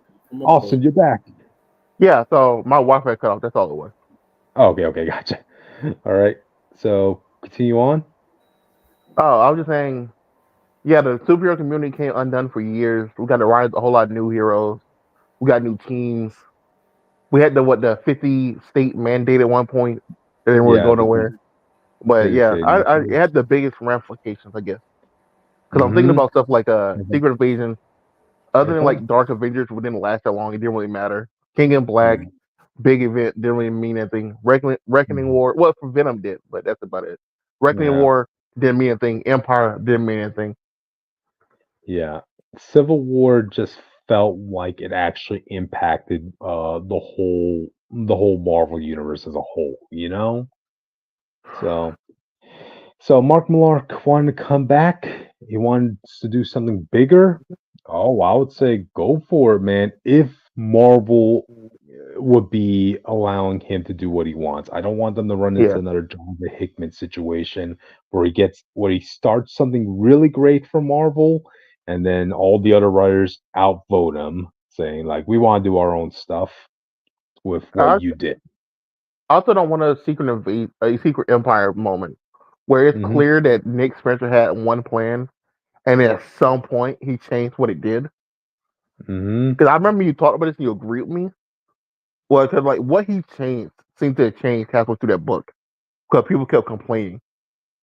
And I really don't. I hate when that happens. Like whatever, good or bad, wherever the guy's story is, just let it come out as he wants it. Right. I mean, it was evident. I mean, we still never knew who the identity of Kraken was in that Secret Empire event, you know? So, yeah. There's that. But, okay, ideas as to what I could expect Mark Millar wanted to do that's even bigger than Civil War. Hey, pick up, I think this will be a real deep pull, but pick up where Jeff Johns left off in his Watchmen event. You remember when, like, at the end of that event, Superman was like, eventually at a certain point, I think they even dated it, right? In 2030, he's going to be exploring spaces above the multiverse in DC. He's going to come across what looks to be a jade giant. Oh no, that was next. That was next year. Wait, what? Yeah, the issue they were talking about, oh, he's gonna end up meeting like Hulk and someone else. I think that was like in the next 2 years. That wasn't the 30. That was 2025, 2026. No, I have to double check on that. No way. I'm 90% sure because I was so excited because it said it on my birthday. That was gonna happen. Wow. Wow, man. It's July 11th when it's going to happen. I believe the year was soon. Yeah, how insane would that have been, man? And Mark Millar would be the one writer I could trust. Well, there's a couple other writers, but I would. He's on the list for who I think would handle a storyline like that. So yeah, that would be cool. Mark Millar, audience, he's written a lot of great comics. Yeah, you could pick apart 1 or 2 cringy scenes and milk it for all it's worth, but come on, there were other gold moments in that. Just because Captain America dissed France to a Nazi who was there to invade France, who was literally pressuring Cap, say it, say surrender, say it, Captain America. Yeah, I just hate how everybody keeps going back to that scene, without understanding the context of it, But all right, you guys, got any final thoughts before we move on? I'm excited for the idea. It's just I wish he gave more detail. Just more than just I want to do it. He's waiting for the right time. So I mean, he's still relatively a young guy. So I guess it also depends on what universe he's going to do it in. Because imagine he's talking about, I want to do the next event for the Ultimate Universe, like the next big event for that. And he's going to eclipse everything in the Marvel universe. That would be interesting. Because if you remember, we never truly got the Ultimate Universe versus Marvel universe. We had snippets of it in other books, but we never actually had an event about it. That's just about them two going to each other. That is true, man. That is true. And hey, if he's writing something with the current Ultimate Universe, hey, that leads more credence to like him not having to run into a problem of other writers conflicting with his ideas, So yep. So all right then. I guess with that, let's see. We can move on to the last topic of the night. Who wants to do this one? Avengers versus X-Men. Is anybody surprised? I'm happy, bro. I'm not gonna lie. Yeah. They almost Marvel anyway. I ain't gonna lie. Against mutants, it almost happened. Are we just sequeling? Is this decade just sequeling events from the past, but like Captain Marvel's the head of the Avengers now? Well, Jake, to be fair, man, come on. Marvel knew what they were doing when they were, or you had to see the writing on the wall, right? When you had the current writer of the Avengers, right, Jed MacKay, and then Marvel's going to him and like, okay, we also want you to write the main X-Men book. They were going to collide at some point, Did the same thing with Donny Cates when he wrote Thor and Hulk. Exactly. Okay, their Templars are saying, "Oh, damn it, not this again." Expecting Carol character assassination part 3. Wait. To be fair, Jed MacKay and then his Avengers run with Carol has been very good. And also, to be fair, Scott Summers is the one that's been on the outs with morality these past couple. Well, he's more in line with what he's been overall the last few years, I want to say. Gotcha. But yeah, Carol's been treated pretty fairly in Jed MacKay's Avengers run. I mean, you look at that first issue, she's basically feeling like she's having the same viewpoints of the Earth as Superman will have of the Earth, to put it simply like that. And yeah, I guess this kind of also adds more as an explanation as to why Jed MacKay very rushly wanted to have Storm be part of the Avengers team. Yeah, I kind of feel like this is the reason he wanted to move on from Kang's storyline so fast and get to the next arc so he get Storm here. Because I feel like that's when they offered him X-Men. Gotcha. He was like, I need to line this stuff up perfectly. Red Temperance is saying, can't wait for the Avengers to be painted as villains. Funny enough, Red Temperance in Jed MacKay's Avengers run, right? They actually kind of answered, when X-Men were going through that whole ordeal with Orchid, and people were like, well, the X-Men don't do enough for the mutant community, this and Avengers, that, right? The Avengers Zone. Jed MacKay's run actually adds, the Avengers Zone. Jed MacKay's Avengers run kind of gave a logical reason as to that, right? They're like saying, well, what do you expect us to do? We're like a team of 7 people, and you mutants are a nation with Omega level mutants all around your group. Like, what's Sam Wilson going to do? Like, with his wings? Y'all keep talking about how Ford and everyone's smarter than Iron Man to improve it, nigga. Solve the problem. Yeah. I mean, how many Omega level mutants do you guys have? How many reality warpers do you all have? So yeah. Let's see. I am loving. Oh, what's it? I am loving McKay's Carol, but I don't trust events. Fair enough, That's Fred fair. Temper. Yeah. They're hit or miss, you know. For all we know, they could be Civil War 2 level stuff. For all we know, we all know until the event comes out.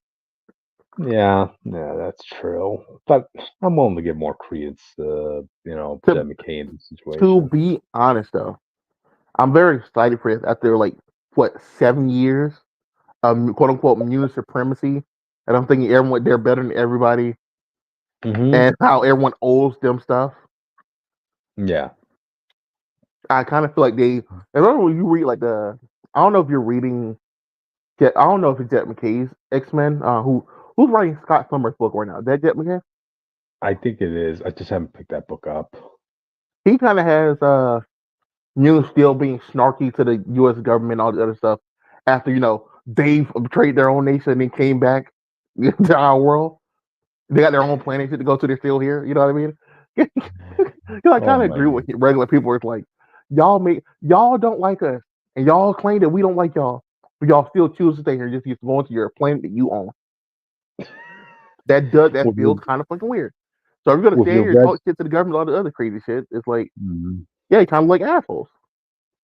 You want to look down at us for making laws against mutants when a good number of y'all will be able to destroy whole states? The mutants community needs better presentation because they always kind of look like assholes. Y'all just went on a human murdering spree a while back, and then y'all just moved home to your home country, dragged all the mutants home, instead of going to your planet y'all own. Apparently, y'all so proud of showing off to the world that y'all colonized Mars. So you just kind of feel like bullshit. Yeah, that is one negative fallout that came out of the whole Orchid event that I've noticed from fans, right? That the mutants did go on the killing spree. Whether you see the Orchids as bad, yes, they're bad, but you don't want to see like the heroes go all brutality on them because you're like, oh shit, wait, and these guys are supposed to be the good guys, man. Yeah, it's like if you're supposed to be heroes, regardless, we understand you can have your breaking point, but it shouldn't be the whole goddamn race reach their breaking point at the same time. That's betrayed as fucked up.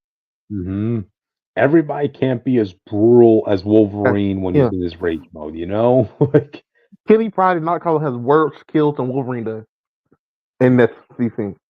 And he's supposed to be the best he is, so what he does? Kitty Pryde fused two men together.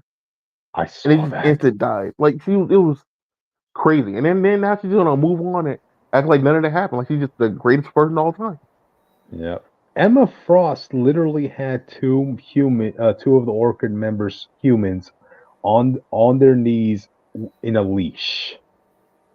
Yeah. Wow. Walking around the neighborhood. I get them not liking the Avengers, but it's like really the Avengers didn't exist. The whole world probably get bombed already. Like they get rid of mutants. I think the only thing keeping the world together. They're like because it's the idea that at least X-Men or something goes rogue, we can at least try to mount a combat with the Avengers. Like the Avengers might be able to handle it. I mean, but it's too many mutants now for all this to happen. So I think the Avengers need a strong show against X-Men for that specific reason. I just want I want the records to show that as a mutant, I did not stand with my kind during the Krakoa era. I just wanted to be Jake stayed at home like a good child. Yes. I was against them. I was against this since day one. I thought this was weird. I didn't kill anybody crazy. I think it's funny because like even as a mutant, I feel like I would hate mutants. I just wouldn't tell people I'm a mutant. I'll just be Spider-Man. Yeah. Like who's gonna tell them different? You wear a mask. I'd be like, they're like, oh, he's a mutant like us. I'm like, they lie. They're just trying to make you mad at me. And people will believe me over you because you're a mutant. Sure. Yep. I mean, hey, look at Kamala, right? As soon as she found out she's immune, she's like, let me wear a different suit that has the X-Men logo on it. Yo, why? And why they weren't treating me differently? Why don't people like me anymore? Oh my goodness. I didn't realize people were racist against mutants in this universe that I fangirl over. Yeah. Y'all remember when she told Bruno, like, you remember how they resolved the whole Death of Kamala audience? Like, when they had that big funeral moment and everybody, all her friends and family were all mourning her death?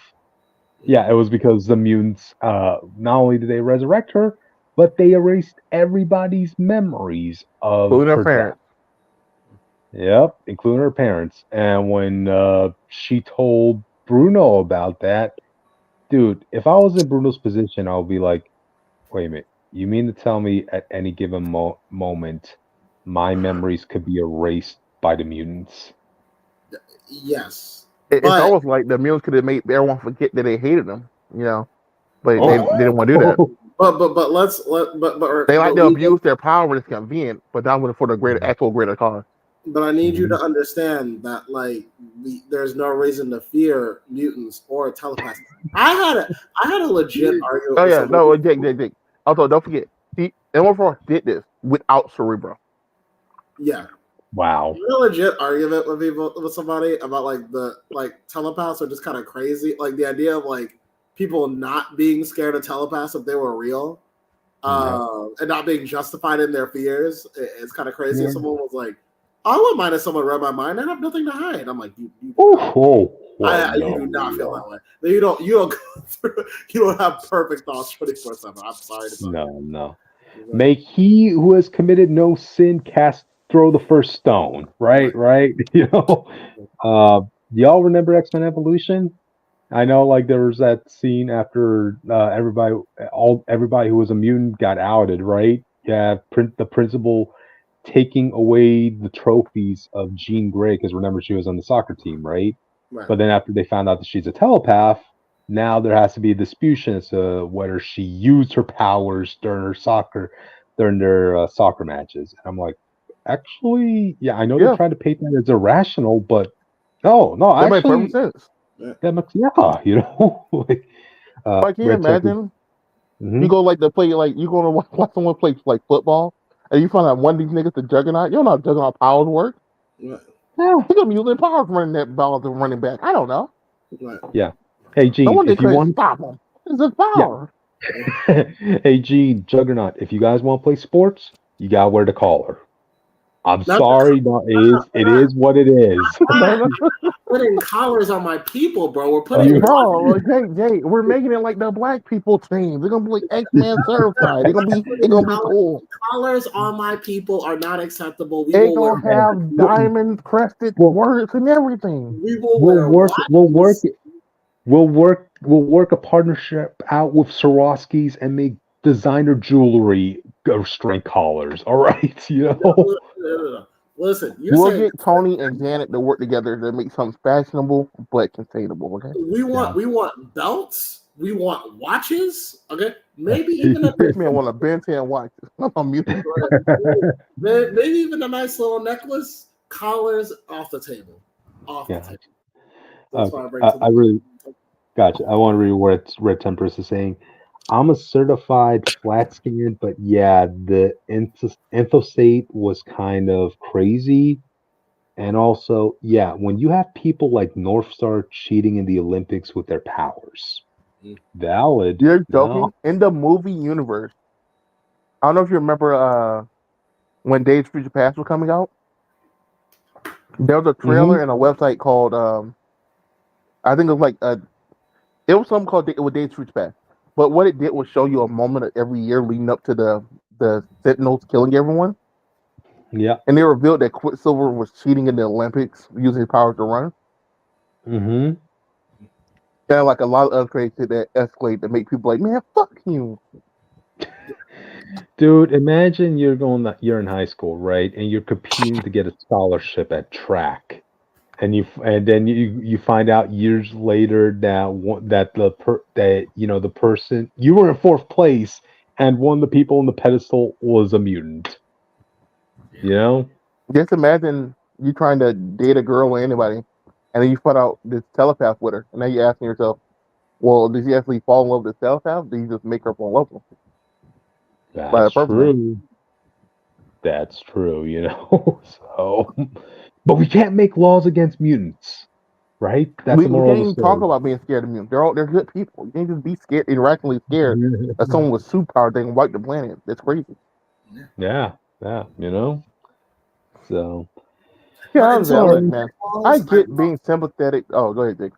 I said, until they do make laws, I promise you I will cheat at every sporting event I can so I can milk this while I have it. Well, look, I get being sympathetic to immune costs. They do go through a lot. Right. But I just hate the idea when people act like there's no reason to be scared of me. There was a comic, and I forgot who died, but like someone died and Storm lost their shit, and she said, "You got it, you got it." It was Wolverine. And she said, I'm gonna set the atmosphere on fire. I'm gonna kill all of us. Right. I was like, Jesus Christ. I had to mute myself. I would have pulled a bullet in her head right then there. She would have been mad at me. That she would have been dead. Talking about gonna set the atmosphere on fire. That's insane. That's not gonna be a one-time thing. I might have to kill you right now. But, yeah. But God forbid 2 mutants down the same day. You should be murdered. This is the Marvel universe. Someone else is going to die. I might like Wakanda. They're gonna be mad at me because I just shot the shit out of their queen. That lady's gone. But yeah, anyway, this is just back to what we said in the very first episode, which you see live on not live, but it's in the videos on the channel. Mutants, listen, I am a mutant, so I get it, but like, let's put some rules in the book. That's true.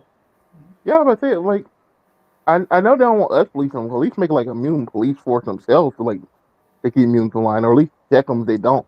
We still need a mutant division. That's what they need. We need Shield back. We need a mutant division.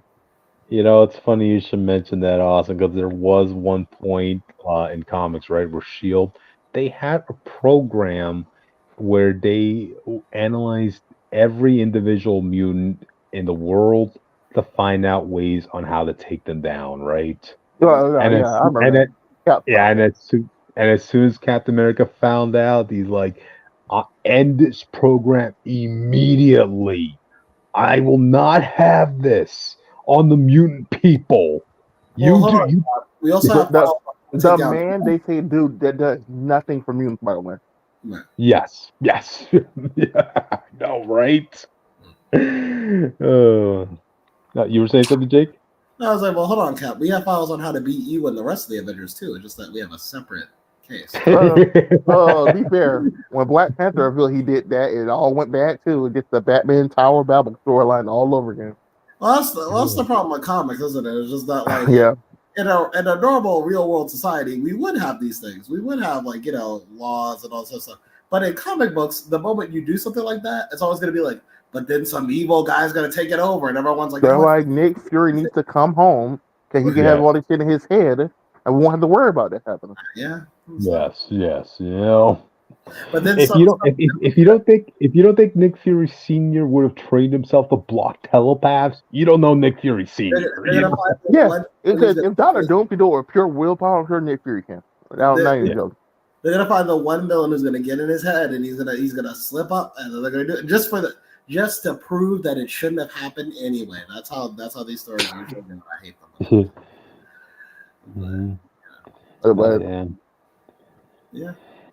them.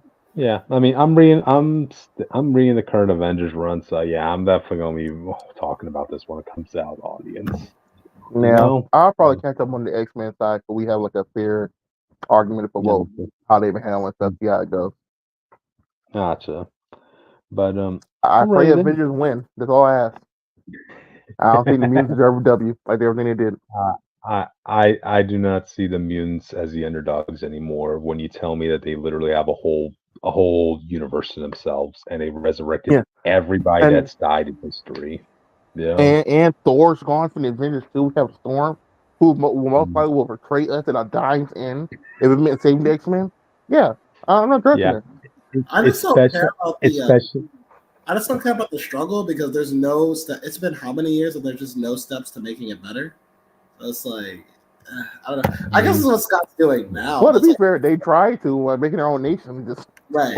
But like I said, the real issue is like if you want to coexist, you gotta have law. Like there's got to be compromises on both sides. And right now, until you work to that, you're not getting anywhere. Austin, I want to really get back to your point about Storm, right? You know damn well she's going to go with the X-Men side on this because she's been on the Avengers for 3 issues, and now they're going to have to go to war against the X-Men. This was This was right after Sam Wilson literally went on his monologue saying to Storm, "We need mutant representation." All right, so mutant representation is a backstabber, is what you're telling me. And don't forget, when first time Avengers vs. X-Men happened, he betrayed her country when she was the queen of Wakanda and her husband, and that's why I got divorced. Yes, that happened. She could have just stayed out of it, but she decided she had to be there, and betrayed the whole country for it. So of course, she's gonna betray the Avengers. Oh, damn well that's going to have to be brought up in this, man. Oh yeah. I wouldn't trust her to save. I wouldn't trust her to save me over immune, like in any time period. You make clear where the line is. I don't even know we allowed you to be here. They did have picked that fresh off the boat mutants, bro. Don't have been an X-Men yet to represent. Hey, the mutants that Captain America saved. You remember the ones that are supposed to be like what? The agents of change that are supposed to have the most positive impact in the world. Yep. The ones that are supposed to be comparable. The ones that are supposed to be comparable to the likes of Steve Rogers, Martin Luther King, Harriet Tubman, and all that stuff. Right. Yeah. Yeah. I'm on them. Yep. So. All right, then. Yeah. I think we said what we could, unless you guys have final thoughts. We're not covering this. At least we didn't. You saw that article about how West Coast originally gonna hire like the biggest asshole for no reason during their team or something. Oh, that Bolt something? I forgot. Yeah. I really hope is he immune? Because I didn't get to read that part. Dude, to me, that looks like Black Bolt going through a fashion week. Oh yeah, they call him Blue Bolt. Blue Bolt. That's it. Yeah. It's just weird. I hope he's immune just for it to be funny, bro. I really do. Yeah, because if we learned anything in this past year, we need more mutants. We need more population growth for them, right? I think we need more mutant villains and more books. I'm just saying, like some places have population control. You might want to look into that. Yeah. So, right. But y'all can't be scared. We're gonna overtake humanity. Why are you scared of us? Like, man, it would just be like 10 of y'all. This time it'd be 1,000 y'all, and now we're like 2 million of y'all. Right? Yes. Population is 700. One of y'all can blow out 700 people you want to. I'm scared as hell as a human, right? There you go. But all right then. I think we should call it a night, guys. So, all right, audience, tune with us next time when we talk about the comics of the week. So, all right. Oh, yeah, Jake? I was saying thanks for joining us, everybody. Red Timbers, always a pleasure to see you. Show up anytime. Cool. We'll see y'all later. Bye, audience.